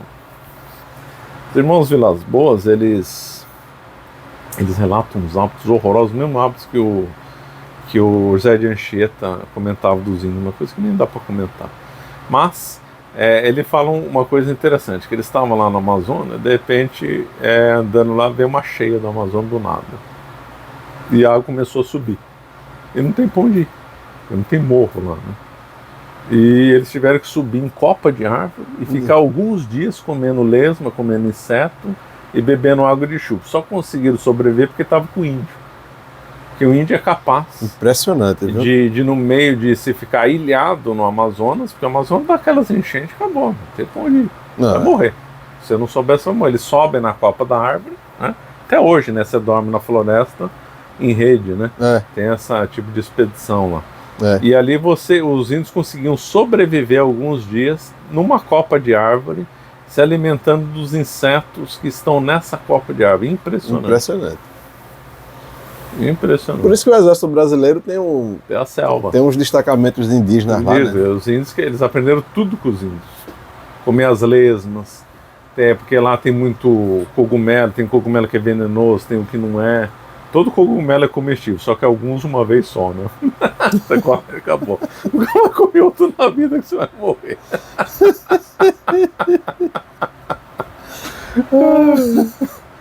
E essas histórias que são interessantes são perdidas, né? Ô Marcelo, o Brasil está se acabando, né, Marcelo? Está se acabando. O Brasil não é mais o Brasil brasileiro, né? É uma pena, né? É uma pena. Vamos falar da cana-de-açúcar, né? Vamos. Então, a cana-de-açúcar, o Henrique o Navegador soube da cana-de-açúcar lá em Malta, né? Lá no Mediterrâneo. Então tinha lá em Malta, Sicília e tal. E aí então ele introduziu a cana-de-açúcar de Malta na Ilha da Madeira. E deu certo. Deu certo. E aí então, quando Portugal então começou a povoar o Brasil, falou assim, vamos introduzir a cana-de-açúcar no Brasil. E deu muito certo, principalmente no Nordeste. No Sul não, São Vicente foi um fracasso. Chegou a ter engenho lá, mas não dá nem para comparar com o Nordeste. E aqui em Pernambuco foi um sucesso enorme os engenhos, né? E a tecnologia toda vinha de madeira, né? Muitos eram empresários disso, eram judeus também. Porque não tinha muito judeu. Financiador, né? Financiador eram todos judeus. Financiavam. Não vou falar que eram todos, mas uma boa parte. Eles financiavam. Havia dois tipos de engenho, de trapiche e o de água. É o real, né? O trapiche era puxado com boi ou cavalo, né? E o de água que era o melhor. Só que o de água tinha que ter uma técnica melhor para montar. Hoje você fala assim, é fácil montar um engenho. Fácil hoje, né? Século XXI. Naquela época era difícil, você tinha que contratar alguém que entendia. Não, o engenho é uma... Eu converso com o senhor de engenho, né, que é seu João, e ele disse que o engenho era um negócio assim, tinha muita gente trabalhando. Sim, era uma alta tecnologia para a época. Tinha que ter o mestre do açúcar. Então não era assim fácil. Hoje você vai na internet, você pesquisa tudo. Naquela época não era assim. A pessoa tem que saber, tinha que ter noção de química. Tudo, química. Inclusive o nome pão de açúcar, que é dado, vem do termo de engenho, né? Termo de engenho. Ia para casa de purgar, né? Ficava purgando, aí depois ainda tinha que fazer a cachaça. Isso. Então aí vieram duas técnicas de engenho. Trapiche, quem não tinha muito dinheiro, fazia trapiche. Quem tinha mais, aí investiu em engenho de água. E aí foi um sucesso, né? A cana-de-açúcar chegou a ser o Brasil foi o maior produtor do mundo. Depois ele teve a concorrência do Caribe, né? Mas durante muito tempo, a maior riqueza da América, tirando ouro, prata, óbvio, foi a cana-de-açúcar. Segundo eu conversei com o Dr. Saulo Flores, ele disse a mim que o ouro de Minas Gerais nunca superou o ouro branco que saiu de Pernambuco. Olha, impressionante. E o café superou o ouro, né, também. O café também superou o ouro. Superou o ouro também. Porque o pessoal tem essa conversa, né? Devolve o nosso ouro. Uma conversa boa. E esse ouro que veio ser plantado aqui, esse ouro branco? Porque então, o açúcar na época do engenho Nossa Senhora da Ajuda era praticamente equivalente ao peso do ouro. Era literalmente o cabo fazia ouro. A pimenta que Portugal levava para a Europa valia uma grama de pimenta, valia mais que uma grama de ouro. É impressionante. Impressionante. Porque assim, hoje em dia o povo não tem noção mais não. Tem noção nenhuma de nada. Perdeu noção porque a gente vê açúcar assim no supermercado. Acho que é fácil. A Europa, o açúcar era extremamente valorizado porque eles não tinham. Tinha que fazer de beterraba ou fazer mel. E naquela época o açúcar ele foi tido até como remédio. Era tudo, usado para tudo. E pimenta também era. As famosas especiarias eram voltadas para medicamento e também para culinária também, né? O pessoal fala, não, é só para doença. Não, é para culinária também. Você vê que o valor da culinária também fomentou o comércio. É pouco comentado, né? Então, justamente porque os medievais e gente do Renascimento valorizavam muito a alimentação, valorizava temperos, eles pagavam caro por isso. Então se punha noz moscada, hoje é fácil, vai no supermercado e compra. Antigamente, naquela época, era difícil. Pimenta era difícil. Sim. Ô Marcelo, que exploração foi essa que Pernambuco desenvolveu tanto também a culinária, né? Desenvolveu, então, porque todo lugar que tem civilização vai ter uma culinária desenvolvida. Aqui tem, né? Aqui teve, o Brasil inteiro tem. O Brasil inteiro tem. Peru tem, Argentina, México. O mundo anglo-saxão. E que está se perdendo para o fast food, né? Está se perdendo para a mentalidade anglo-saxã. A mentalidade anglo-saxã é uma mentalidade prática. Ou seja, só por dinheiro. Ou seja, não se faz mais uma dobradinha, uma buchada. Não se faz mais, que dá muito trabalho, você perde tempo, você vai ter que fazer uma atividade mais produtiva e rentável. Então você vai, entre ganhar dinheiro e ganhar menos e comer melhor, eles preferem ganhar mais dinheiro. Então o americano, o inglês preferem... Ou seja, o Brasil lascou-se, acabou. Prefere ganhar muito dinheiro comendo mal do que ganhar um pouco menos e comer melhor. O mundo latino, o mundo católico, é um mundo que valoriza muito a gastronomia. E muito do comércio mundial e desenvolvimento mundial foi feito pela essa ponte que a gente faz. Foi feito justamente por causa da elevação da culinária medieval e do homem renascentista. Tudo é herança católica. Os romanos também valorizavam muito, porque era um povo mais civilizado do mundo pagão. O auge da civilização do paganismo foi o mundo romano, claro. Os romanos também valorizavam muito a alimentação, temperos, e por isso eles importavam também da Índia, né? Havia comércio romano com a Índia. O Panteão tinha a imagem de Shiva lá. E Nápoles também. Aliás, os carregamentos da Índia chegavam em Nápoles, né? Não chegava direto, vinha tinha trecho por terra e por mar, só para dar um exemplo, né? Então, o mundo medieval, justamente por valorizar as especiarias para comer também, então fomentou o comércio mundial. E havia muito intercâmbio de de produtos iniciado por Portugal. Então Portugal pegou a tangerina da China e plantou no norte do Marrocos, na cidade de Tanger, daí o nome tangerina. Então tangerina não é de Tanger, é da China. O coco é só do Pacífico. Aí Portugal levou o coco para a África E trouxe para cá. e da África para o Brasil. Mandioca não tinha na África. Levaram para lá. Levaram para lá. Milho também não tinha, levaram para lá. Aliás, a mandioca fez uma revolução na alimentação na África, pouco comentada, né? E foi Portugal que levou, produção, né? E tal, E foi Portugal que levou. E manga, Portugal trouxe da Índia para cá. Azeitona preta também veio Então para veio cá. um monte de intercâmbio para lá e para cá. Para a Europa, óbvio também. Café, chá. Os 3 Cs, né? Café, chá e chocolate. Chocolate era daqui e foi para lá. O chá do Oriente foi para lá. O café da Etiópia para a Europa. Isso então, é pouco comentado, né, Marcelo? Houve um grande intercâmbio culinário, dado aí que os valores. Tomate também não tinha. Quando chegou o tomate, não, foi uma surpresa. Chegou a ser proibido o consumo de tomate, que pessoal, como é que o negócio é tão vermelho? Esse negócio vai fazer mal. Aí alguém comeu, não passou mal e suspenderam a lei, mas o tomate chegou a ser proibido aí. Come aí. E come. Pegou um lá. Come, você é corajoso, então come. É bom. Então tá bom. Então o tomate fez uma revolução na culinária, principalmente na Itália. Na Itália, né? Então, graças à elevação... Tomate é de onde? Acho que é da América, né? América. É daqui, né? Daqui. É. E aí então, foi para a Itália, foi para a Itália. Chocolate, milho. A batata salvou a Europa, né? De várias fomes. Batata é da América também, do México. Então, propriamente o milho, né? É o milho, então. Isso aí fez uma revolução. Né? Agora, muito dessa evolução foi feita por causa do gosto elevado das pessoas pela comida, em querer experimentar o diferente, valorizar a ambientação. Então, só uma outra questão, como civilização é muito ligada a comer bem, saber que na França, que agora é muito decadente, também está decaindo o orçamento francês em relação à comida. Então o francês está cada vez menos valorizando sair para comer fora, comer bem, né? etc. Que pena. Está aderindo a uma mentalidade mais anglo-saxã. Ih, rapaz. Daqui a pouco o pessoal vai comer fórmula, né? Ô Marcelo, agora veja, uma crítica que se faz ao Brasil, a Portugal, é que Portugal não investiu em conhecimento aqui no Brasil, com universidade, etc. E que o mundo hispânico, por exemplo, a Universidade do Peru, da Colômbia, data de 1500, 1600, no México, né? As mais antigas. E que o Brasil não teve, só veio ter lá no século XIX.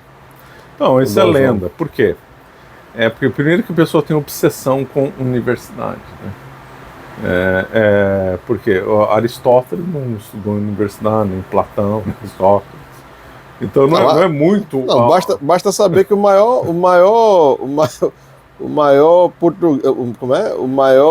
artífice da língua portuguesa foi o Padre Antônio Vieira, na época que não tinha universidade. Não, mas eu vou chegar no Padre Antônio Vieira, então primeiro tem essa obsessão aí com a universidade. Hoje nós estamos num mundo cheio de universidade, até a época mais ignorante da história. O Brasil, um dos lugares que mais tem universidade do mundo, melhorou a cultura do povo brasileiro? Não. Estamos indo ladeira abaixo. Então o sinônimo universidade e ensino é meio uma falácia, né? É bom você ter grandes mestres, pouco importa se a coisa é oficializada ou não, aí que entra o X da questão. Em Portugal, eles fomentavam muito o ensino, demais, tanto quanto a Espanha, só que Portugal não era obcecado com o termo universidade, e havia uma burocracia em Portugal para dar título de universidade para instituições de ensino. E aí que eu vou chegar no ponto que é uma grande lenda do Brasil do ponto de vista real, não do ponto de vista de um documento escrito em universidade, que os portugueses fundaram na Bahia o colégio, que me deu um branco o nome, Colégio São Paulo na Bahia, que era o mesmo nome do colégio de Macau. Os dois tiveram mais ou menos a mesma lógica, foram instituídos por jesuítas que aplicaram exatamente os mesmos estatutos da Universidade de Évora, igualzinho. A única diferença do Colégio São Paulo e o Colégio de Macau, que também me chamava São Paulo, para Évora, é que não estava escrito na porta da entrada do colégio universidade, o outro não estava escrito, só isso. O ensino, o currículo era o mesmo, se ensinava as mesmas coisas, porque os jesuítas eles tinham publicado o Ratio Studiorum em 1600. O Ratio Studiorum eram umas disposições de como ensinar os outros, que valia por toda a órbita dos jesuítas. Então valia desde Macau até Filipinas, passando pelo Brasil, México, qualquer lugar. O jesuíta não tinha muito no México, mas qualquer lugar onde os jesuítas estavam, não tinha jesuítas no México. Eram ensinados raça estudiosa. A raça estudiosa estava lá o trívio, estava o quadrívio. E formou os Brasis ali. Estava ensinando, depois de avançar essa etapa, estava lá citando São Tomás de Aquino, porque a ordem dos jesuítas incorporou São Tomás de Aquino. Nós tivemos índios intelectuais, Marcelo. Uma das razões do sucesso, de grande difusão do São Tomás no século XVII, foi por causa dos jesuítas. E aí que eu vou chegar. Quem que estudou no Colégio São Paulo, em Salvador? Gregório de Matos e o padre Antônio Vieira. O padre Antônio Vieira foi formado lá. Agora eu pergunto, olha o nível do lugar. Me pergunto, qual universidade hoje do Brasil formou uma pessoa do nível de padre Antônio Vieira? Não, o padre Antônio Vieira não é superado por ninguém. Não, né? E ele foi formado em Salvador, nessa escola, que na realidade era uma universidade. Esse aí, a língua portuguesa chegou ali e parou, né? E depois, quando o abuso explica o uso, né? Então, por exemplo, na Espanha o povo é muito ousado, né? Então o povo lá saía no meio de tiroteio para provar a coragem na Guerra Civil Espanhola. Então o vício de quem tem a fortaleza é o excesso de ousadia, uma coisa muito errada, né? Você exagerar a coisa. Então a gente normalmente tende a ter os vícios de nossas virtudes. Então o vício explica qual a virtude que aquele povo tem, porque justamente você não vai ter vício de quem não tem essa virtude social. Pegou o conceito? Peguei, muito bom. Ora, o Brasil, se a gente for ver a literatura do Brasil, ela é extremamente complexa e extremamente difícil com o uso do português. Sempre se usa a palavra mais difícil, é muito criticado por quem estuda. Podia ter uma literatura com uma linguagem mais simples, é tudo uma linguagem rebuscada, uma linguagem muito cheia de rodeios, uma linguagem barroca, uma coisa meio exagerada. Olha, se exagerou é porque tem a base. E porque a base era boa. Porque a base era boa. Então o que prova que isso é uma mentira, que Portugal na realidade fomentou uma cultura elevada no Brasil, isso é provado pela literatura extremamente rica que o Brasil sempre teve. Eu já vi isso Gregório de Matos e Guerra e tantos outros. Se aqui fosse um ensino de quinta categoria, só ensinando a pessoa a ler e escrever, você não teria tido uma linguagem tão rica como a nossa. E outra coisa também que é sempre bom falar é o seguinte: por que essa maravilha toda e o Brasil desandou no meio do caminho, os Estados Unidos, que era a turma da ignorância, a turma do fast food, e hoje é um país que o brasileiro quer ir morar lá? Então, hoje é óbvio que os Estados Unidos é muito melhor que o Brasil, sem dúvida nenhuma, mas isso não é uma realidade histórica. Assim como se fabricou uma falsa história do Brasil, se fabricou uma falsa história das 13 colônias. Né? A Inglaterra não colonizou os Estados Unidos, a Inglaterra colonizou as 13 colônias. Os Estados Unidos foi justamente forjado, começou com a guerra lá e tal, se uniu, mas os Estados Unidos não fundou. Estamos aqui com a colônia Estados Unidos, isso não existiu, era 13 colônias administradas de forma diferente. Começou com uma companhia de comercial, né? Isso que é ridículo, lá é povoamento, mas começou com uma companhia de exploração comercial, que era a Companhia da Virgínia. Aqui, os jesuítas fundaram o colégio, aqui no Brasil, né? Fundaram o Colégio São Vicente, fundaram o Colégio São Paulo, fundaram cidades, aqui em Recife também tem um colégio, fundaram o Colégio São Paulo em Salvador, converteram os índios, e aqui foi exploração. Não tem lógica nenhuma, tudo mentira. Então, vamos chegar lá. Então, nos Estados Unidos, você vê como ele não foi uma colônia rica. Qual que é a prova? A prova é que a VIC, Companhia das Índias Ocidentais, trocou Nova York pelo Suriname. Então a VIC, ela conquistou onde é hoje Nova York e fundou uma vila chamada Nova Amsterdã. E tem a lenda que o povo saiu de Recife para fundar Nova Amsterdã. Isso é lenda, porque Nova Amsterdã já existia antes da chegada dos recifenses expulsos na Guerra. O fato é que chegaram lá, mas não chegaram para fundar. Para fundar. Eles fundaram a primeira sinagoga. Aí sim, a primeira sinagoga dos Estados Unidos foi fundada por gente que saiu aqui de Recife. Né? Tem lá o e depois também tem uma lenda, não foi todo mundo que foi para lá. A maioria voltou para a Holanda e só 1 ou 2 navios é que chegou nos Estados Unidos. Chegou em Nova York. Lá, então não chamava Nova York, chamava Nova Amsterdã. Os holandeses fizeram um muro de divisão. Wall Street. Que é Wall Street. compraram um pedaço da ilha, o equivalente a 24 dólares dos índios, e montaram lá. Só que aí os holandeses chegaram lá, não ganharam nem um centavo em Nova York, lá não dava retorno nenhum, zero. O único comércio que eles tinham lá era comércio de pele, que lá não dava dinheiro, e quem dava dinheiro era o Suriname.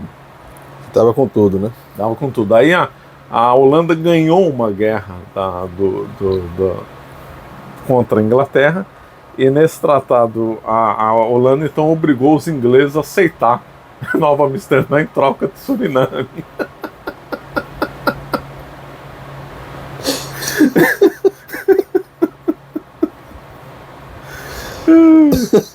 Então, aquilo ali não dava nada de ser rico. O primeiro hospital dos Estados Unidos foi fundado só 100 anos depois que os ingleses colocaram os pés lá. Aqui foi logo, né? Aqui foi logo, a Santa Casa de Misericórdia de Olinda, depois logo a de Santos. Tudo quanto é cidade brasileira tem Santa Casa. Tudo lenda.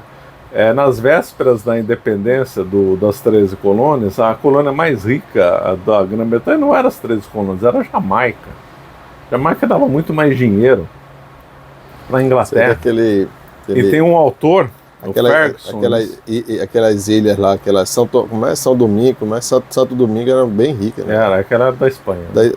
Porque depois entrou a França ali. O Haiti. O Haiti era bem rico, né? Era rico.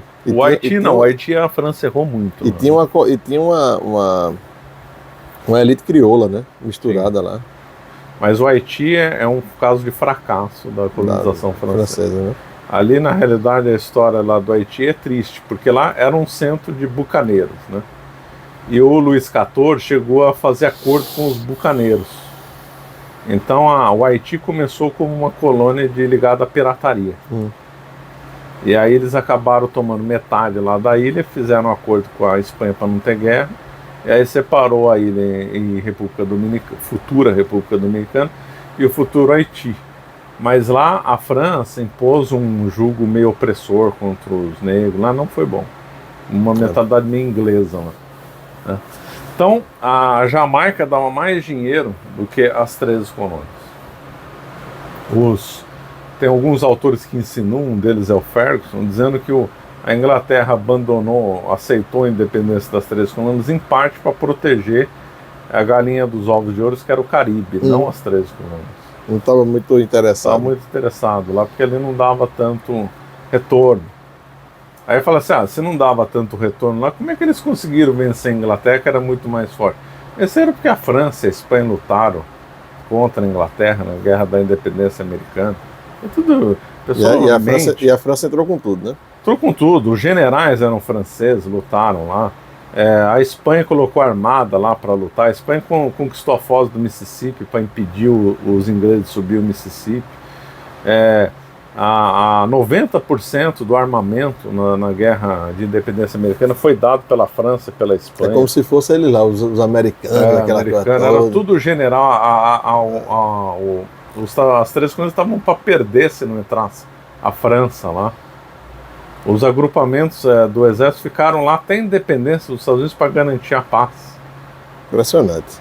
Ô Marcelo, você disse para falar depois você disse, me lembre de falar da freguesia, que é uma coisa bonita. Então, só para concluir, enquanto colônia, os Estados Unidos não era rico coisa nenhuma, lenda. Totalmente lenda.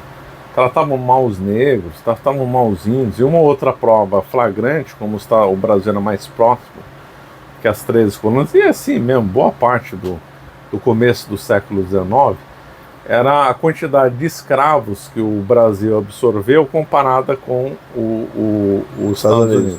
O Brasil absorveu muito mais escravos que os Estados Unidos. Ora, o tráfico de escravo era muito caro, você ter um escravo. Caríssimo. Ou seja, aqui é o pessoal mais rico para... Lógico. Se para você ter um escravo era uma coisa muito cara, né? Era bem caro, tanto é que a regra no Brasil, o pessoal acha que o pessoal tinha 100 escravos. Mentira! Aqui tinha 1, 2. Uma regra no Brasil era 1, 2 escravos, só que era muito rico, podia ter mais que isso. E, no entanto, o Brasil absorveu muito mais escravos que os Estados Unidos, provando que aqui o comércio era mais intenso. Os Estados Unidos acabou se fazendo, houve muita imigração, o grande virado dos Estados Unidos foi pós-guerra da secessão americana. Foi ali que os Estados Unidos deslanchou, mas não teve nada a ver com a colonização inglesa. Aquelas colônias não eram nada excelentes, que prova aí essas coisas que eu falei, né? E não tem nada disso. Quando você fez lá teve um senhor de terras lá de São Paulo que escreveu um livro chamado A Ilusão Americana. É o Eduardo Prado. Esse livro foi censurado para a República. Foi censurado, ele dizendo que os Estados Unidos não era modelo. Não era modelo, tinha razão. Inclusive ele até dizia que, veja, naquela época ele dizia até em relação à corrupção, veja, o Brasil então estava bem, né? Porque ele dizia bem assim, melhor, né? lá é um povo corrupto, coisa que nós não somos. A primeira República, a corrupção não era muito pouco. Tanto o Getúlio Vargas montou um tribunal para investigar a corrupção de todo mundo. Falou que ia colocar todos aqueles nobres paulistas tudo na cadeia. Não conseguiram provar nada contra ele. E aí, quando a corrupção começou a aumentar no governo do Getúlio, a população começou a ter memória boa da Primeira República. Isso aí não é comentado, né? Falava. Aí surgiu um termo muito corrente em São Paulo, em Minas Gerais, chamado homens probos da Primeira República. Era a expressão que se usava nos anos 50, anos 60. Pô, que bom eram os tempos da Primeira República, aqueles homens eram probos e tal. Você vê como o Brasil piorou. Isso é só um parênteses. Então aí vamos voltar agora, só para concluir dos Estados Unidos. Então os Estados Unidos não tem nada dessa maravilha, dessa riqueza. Uma outra coisa que prova que eles não eram tão ricos era a questão das cidades. Por exemplo, você vai para Veneza, que foi um lugar muito rico, né? Coisa colossal, né? E foi mesmo. Veneza foi o lugar mais rico do mundo. Você vai para Florença e fala, nossa, aqui foi um colosso. Foi mesmo. Se as 3 colônias fossem ricas, teriam deixado esse testemunho nos monumentos e nas cidades. Não tem. Não tem nada lá. Tudo é coisa depois. Tudo é século XVIII, século XIX. Não tem nenhuma cidade antes disso que a gente possa dizer, caramba, que cidade. Isso aqui os ingleses capricharam, aqui não tem nada. Não tem nenhum Ouro Preto lá nas 3 colônias. Nada, zero. É uma boa. Não tem uma cidade do México, não tem uma Lima, não tem nada que se compare nem à Espanha nem ao Brasil em termos de patrimônio urbanístico. Porque todo lugar que é rico, isso não tem exceção, ele vai deixar como testemunha nos monumentos, no Império Romano, idem. Não tem exceção isso. Não tem o lugar foi muito rico e não deixou monumento, não deixou cidade. Isso não existe. Não pode. Então, se as 3 colônias, as 3 colônias foi um apogeu, foi uma maravilha. Então, cadê os monumentos? Não tem. Não pode. Não tem nada. Tem alguma coisa, mas não é digno, não é do nível de Ouro Preto, não é do nível de Olinda, não é do nível de Salvador. Imagina Salvador, comparar Salvador com Boston. É a mesma população, né? Salvador tinha por volta de 40 mil habitantes, Boston também. Tem também outra lenda dizendo que lá tinha grandes cidades, tudo mentira. A maior cidade das Américas é a cidade do México, 100 mil habitantes, que era um colosso. Os americanos, quando venceram, infelizmente, a guerra contra os mexicanos, já ficaram impressionados com a cidade do México. Lá que era um colosso. Né? Então, ali os Estados Unidos não tinha nada. Boston, perto de Salvador, era um zero à esquerda em termos de patrimônio. Tanto é que o pessoal vai lá passar em Boston, não vê nada digno de nós. Tem lá um chamado, como é que eles chamam lá? Alguma coisa como Palácio da Liberty Hall, né? Que é o Palácio da Liberdade. Ainda mentem a história, porque nesse Liberty Hall, acho que é Liberty Hall, alguma coisa assim, era um lugar que se traficava escravos. E além dele, como teve uma reunião lá, aí mudaram o nome, quer dizer, ainda mentem na história, o lugar que ele que é simbolizado como a liberdade americana era centro de tráfico de escravos. Então lá também mentem a história. Então, essa história da riqueza das 3 colônias é tudo mentira. Se a gente pegar um mapa dos Estados Unidos inteiro, do ponto de vista colonial, as cidades mais relevantes do ponto de vista colonial são todas espanholas. Algumas da Flórida, que era um lugar pobre no Império Espanhol, e principalmente da Califórnia. As 21 missões, que aí então os espanhóis fundaram Santa Bárbara, que é um colosso, uma maravilha, mas era espanhol, e tudo ali era espanhol. Inclusive em Santa Bárbara, como tinha muito problema de água na Califórnia, os franciscanos, né? Inclusive teve um santos franciscano, o Junípero, né? Desenvolveram aquedutos e mesmo a água, além de ser pouca, era uma água suja. Então eles desenvolveram um sistema de filtros com areia que estão até hoje de pé lá em Santa Bárbara. Impressionante. Impressionante. Se visita lá, eu estive lá. Então você tem uma igreja linda lá em Santa Bárbara, construída pelos espanhóis, e lá se explica esses aquedutos, filtros de água lá e tal. Esse é o grande patrimônio histórico que tem nos Estados Unidos inteiro. Era hispânico. É Espanha. É Espanha. Então agora vamos para a questão da freguesia. Então, essa é uma história que você deveria contar isso, que remete muito a essa alma do Brasil e tal, que você gosta tanto. Que é como é que nasce as cidades no Brasil. Então o pessoal acha que monta lá um vilarejo, a cidade vai crescendo, acabou. Não, não era assim. A coisa era mais racional. Havia status de cidades dados pela coroa. Então primeiro não se começava uma vila, pronto, mudou uma vila. Não pode.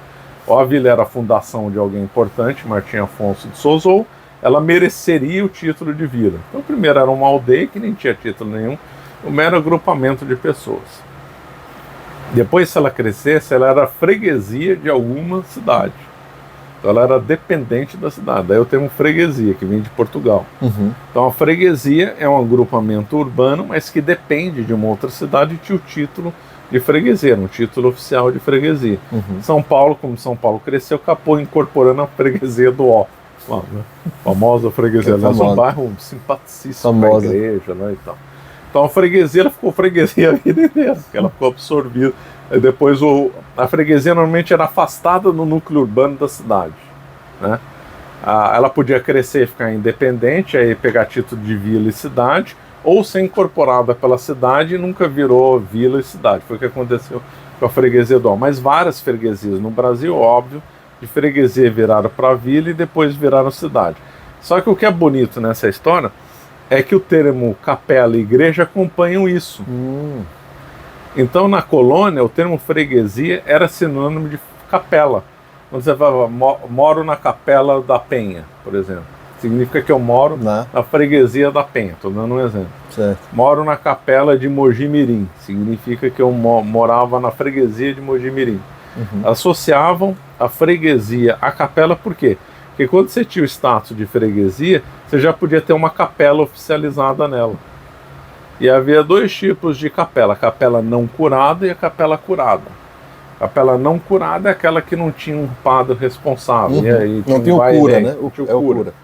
Aí depois, quando aí tinha a vila podia ter uma capela curada, com um padre responsável. Uhum. E aí só tinha o título de capela. Para ter igreja, o título de igreja tinha que ser cidade já. Aí você já tinha cidade.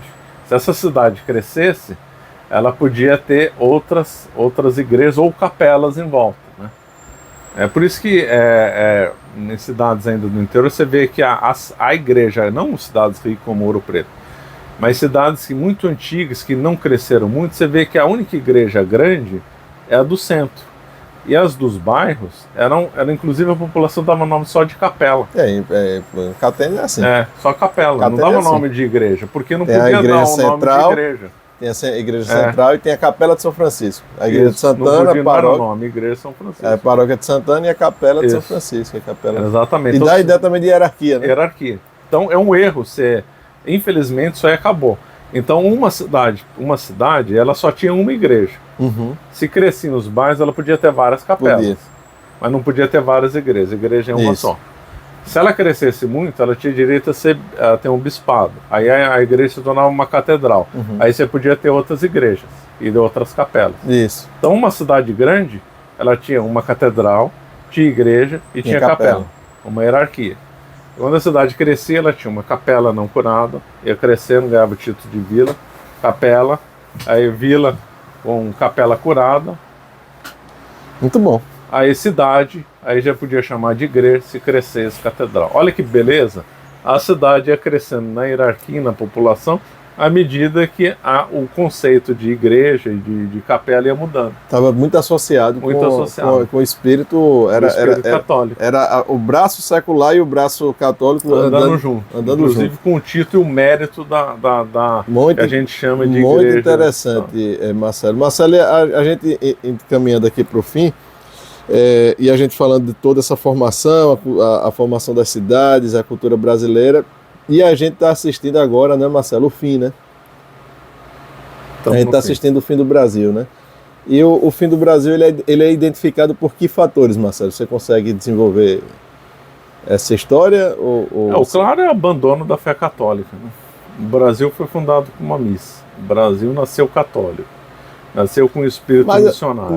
Mas não a apostasia, mas também essa própria desfiguração da própria igreja no Brasil. Isso prejudicou muito o Brasil. Prejudicou. O concílio aqui no Brasil foi Pegou cruel. Muito, foi cruel. Foi cruel pro Brasil. Ao mesmo tempo que teve uma resistência heróica do Dom Castro Maia, né? Mas assim, mas não deu para pegar o Brasil inteiro. Não deu para pegar o Brasil. Ficou uma coisa de nicho, numa linguagem moderna. Aí o Brasil desfigurou, não foi? Desfigurou. Já estava decadente antes, vamos ser sinceros, né? Mas aí acelerou, né? Primeiro que o Brasil, como todas as colônias do mundo, com Portugal e com a Espanha, eles já tinham perdido muito do espírito medieval, né? Muita coisa tinha ficado, muita coisa já tinha abandonado, né? Então virou as colônias já tinham um certo vício da modernidade, do Renascimento. Não totalmente, só em parte. Volto a dizer, já que o Renascimento na Península Ibérica foi muito mais fraco, eles enfrentaram o protestantismo, combateram bastante a heresia, mas do ponto da acepção mesmo medieval, aqui já começou numa época mais moderna. Então tem esse vício já inicial, né? Não podemos esquecer essa coisa, né? E aí as colônias e o Brasil junto vão acompanhando a decadência do mundo. Então aqui no Brasil, nas colônias para chegar, o iluminismo começou a desenvolver ideias erradas aqui, ideias iluministas, né? Chegou o regalismo, principalmente na Espanha, que foi um desastre completo, né? Nas colônias espanholas, o regalismo pior lá do que aqui no Brasil, muito pior lá do que no Brasil. E aí depois veio um movimento bem liberal, independentista, que aí começou a azedar bastante a América Latina como um todo. Um lugar ficou mais protegido como o outro. Houve uma inversão de polaridade da riqueza interessantíssima para ser estudada, que sai a riqueza da Nova Espanha, que foi a colônia mais rica do mundo. A Nova Espanha realmente era rica, não as 13 colônias. A Nova Espanha foi a colônia mais rica do mundo, disparado. Teve nenhuma outra colônia que chegou ao esplendor da Nova Espanha. A Nova Espanha é o México e Filipinas, né? Principalmente por causa do México. O peso mexicano circulava na China, para você ter uma ideia. Os chineses adotaram, então, como moeda corrente, o peso mexicano. Os Estados Unidos nem a outra prova que os Estados Unidos não era rico. Até 1863, o peso mexicano era a moeda oficial nos Estados Unidos. Era a moeda oficial nos Estados Unidos, era o peso mexicano. Só para ter uma ideia como lá não era essa riqueza toda que estamos falando. Então lá era um colosso. O Peru também foi muito rico. Aí com a independência, o Peru e o México entraram numa decadência e nunca mais saíram.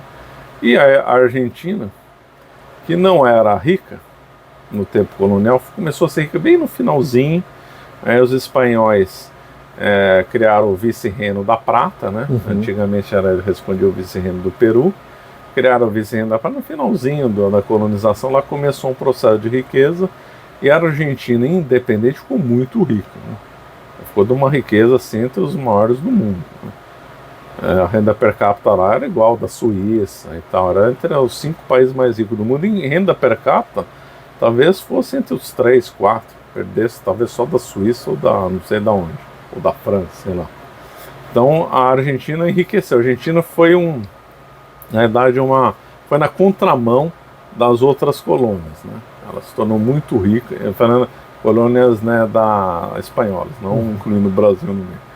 Ela foi na contramão e foi enfrentar só a decadência no século XX. Então a Argentina entrou meio na contramão dessa longa decadência na América Latina. O Brasil teve uma história diferente, herdou um reinado, né? Lembrando que os portugueses cumpriram a promessa, né? Eles chegaram aqui e viram, essa terra não tem nem lei, nem fé, nem rei. Quando saíram daqui, deixaram um rei, deixaram uma fé e deixaram lei, né? Eles cumpriram a promessa. E o Brasil foi perdendo essa herança portuguesa, foi perdendo, o Brasil partiu para um isolacionismo besta, né? Haja vista que quando teve na independência, teve um movimento em Angola querendo se unir ao Brasil, né? Principalmente por causa da Bahia. A Bahia, ao contrário do que se imagina, tem a lenda da monocultura no Brasil, tudo mentira. Ah, mas teve a cana-de-açúcar. Cana-de-açúcar era a cultura principal, mas não era a única. Sim. Tinha Tinha algodão a também. pecuária, foi Tinha muito pecuária, tinha intensa. algodão. Tinha muito mercado interno no Mercado Brasil, que era interno. muito forte. A maior parte da produção do Brasil ficava no Brasil. Mercado do couro, né? Muito intenso. Couro, tudo que se pode imaginar era produzido. Pecuária, então, teve um grande desenvolvimento aqui. Monto de vários locais do Rio São Francisco tem nome associado ao Sim. Rio do Curral, Currais Novos. o Rio do Curral e outras coisas.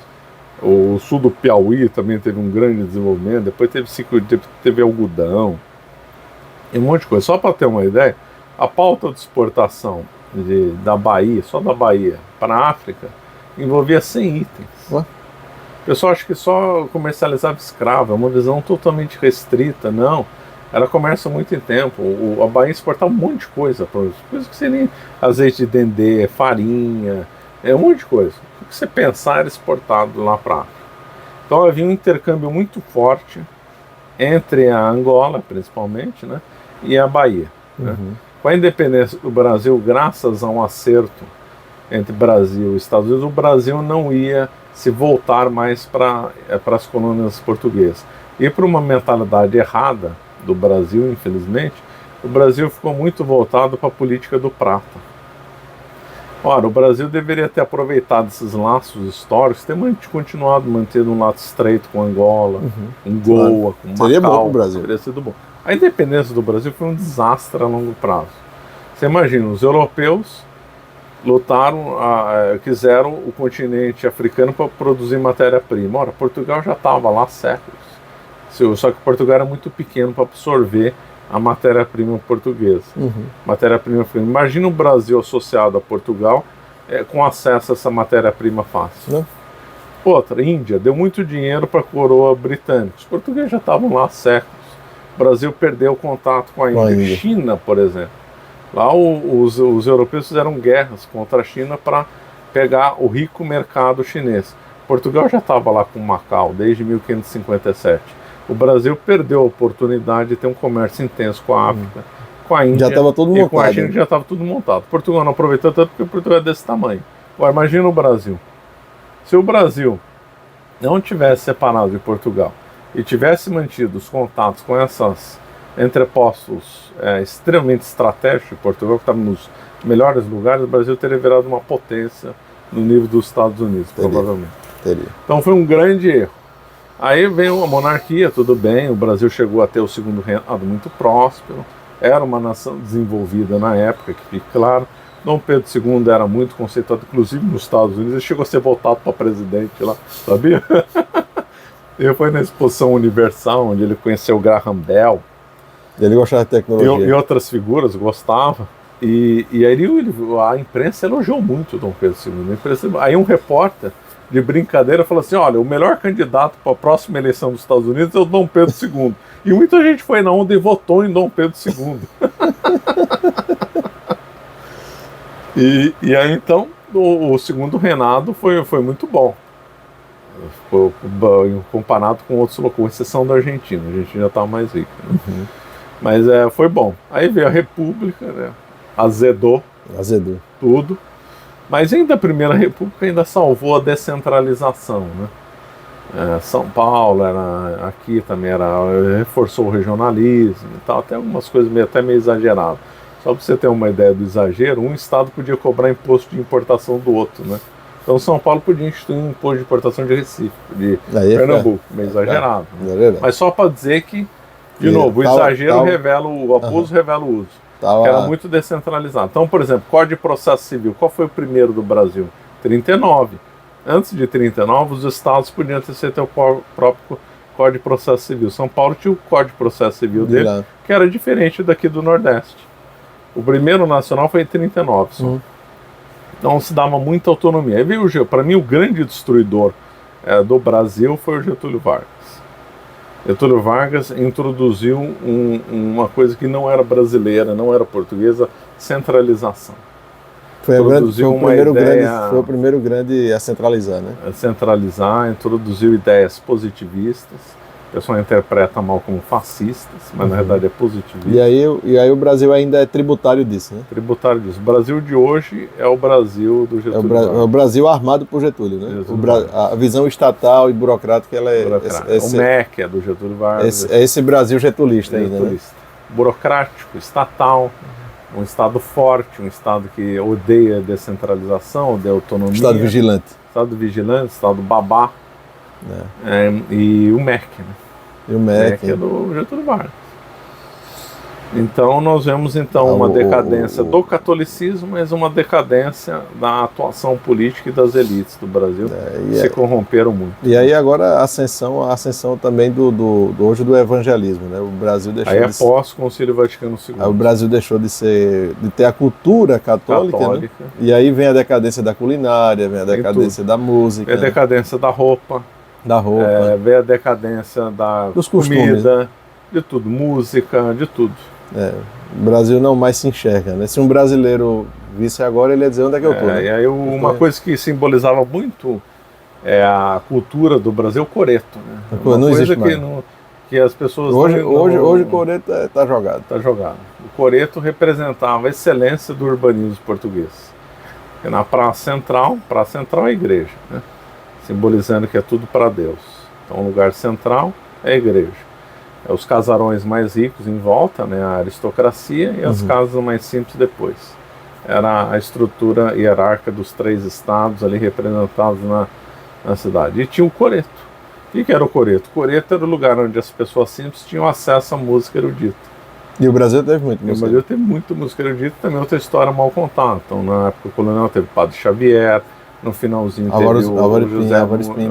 o Maurício Nunes Garcia, que foi elogiado muito pelo Brahms. Pelo Neumann, Sigismundo Neumann, que era amigo do Haydn. E aí o Sigismundo Neumann, quando voltou para a Áustria, ele falou assim: o maior mestre em piano forte, naquela época não usava o termo piano, só piano forte, que eu já vi na vida era o José Maurício Nunes Garcia. Então, que era mulato, né? Era mulato. E que quando o Dom João VI viu ele tocando, trocou, né? Ele abandonou o regente oficial, que era português Marcos Coimbra, o nome dele, se não me engano. E ele trocou, e aí o Marcos Coimbra começou a fazer intriga contra o Nunes Garcia, né?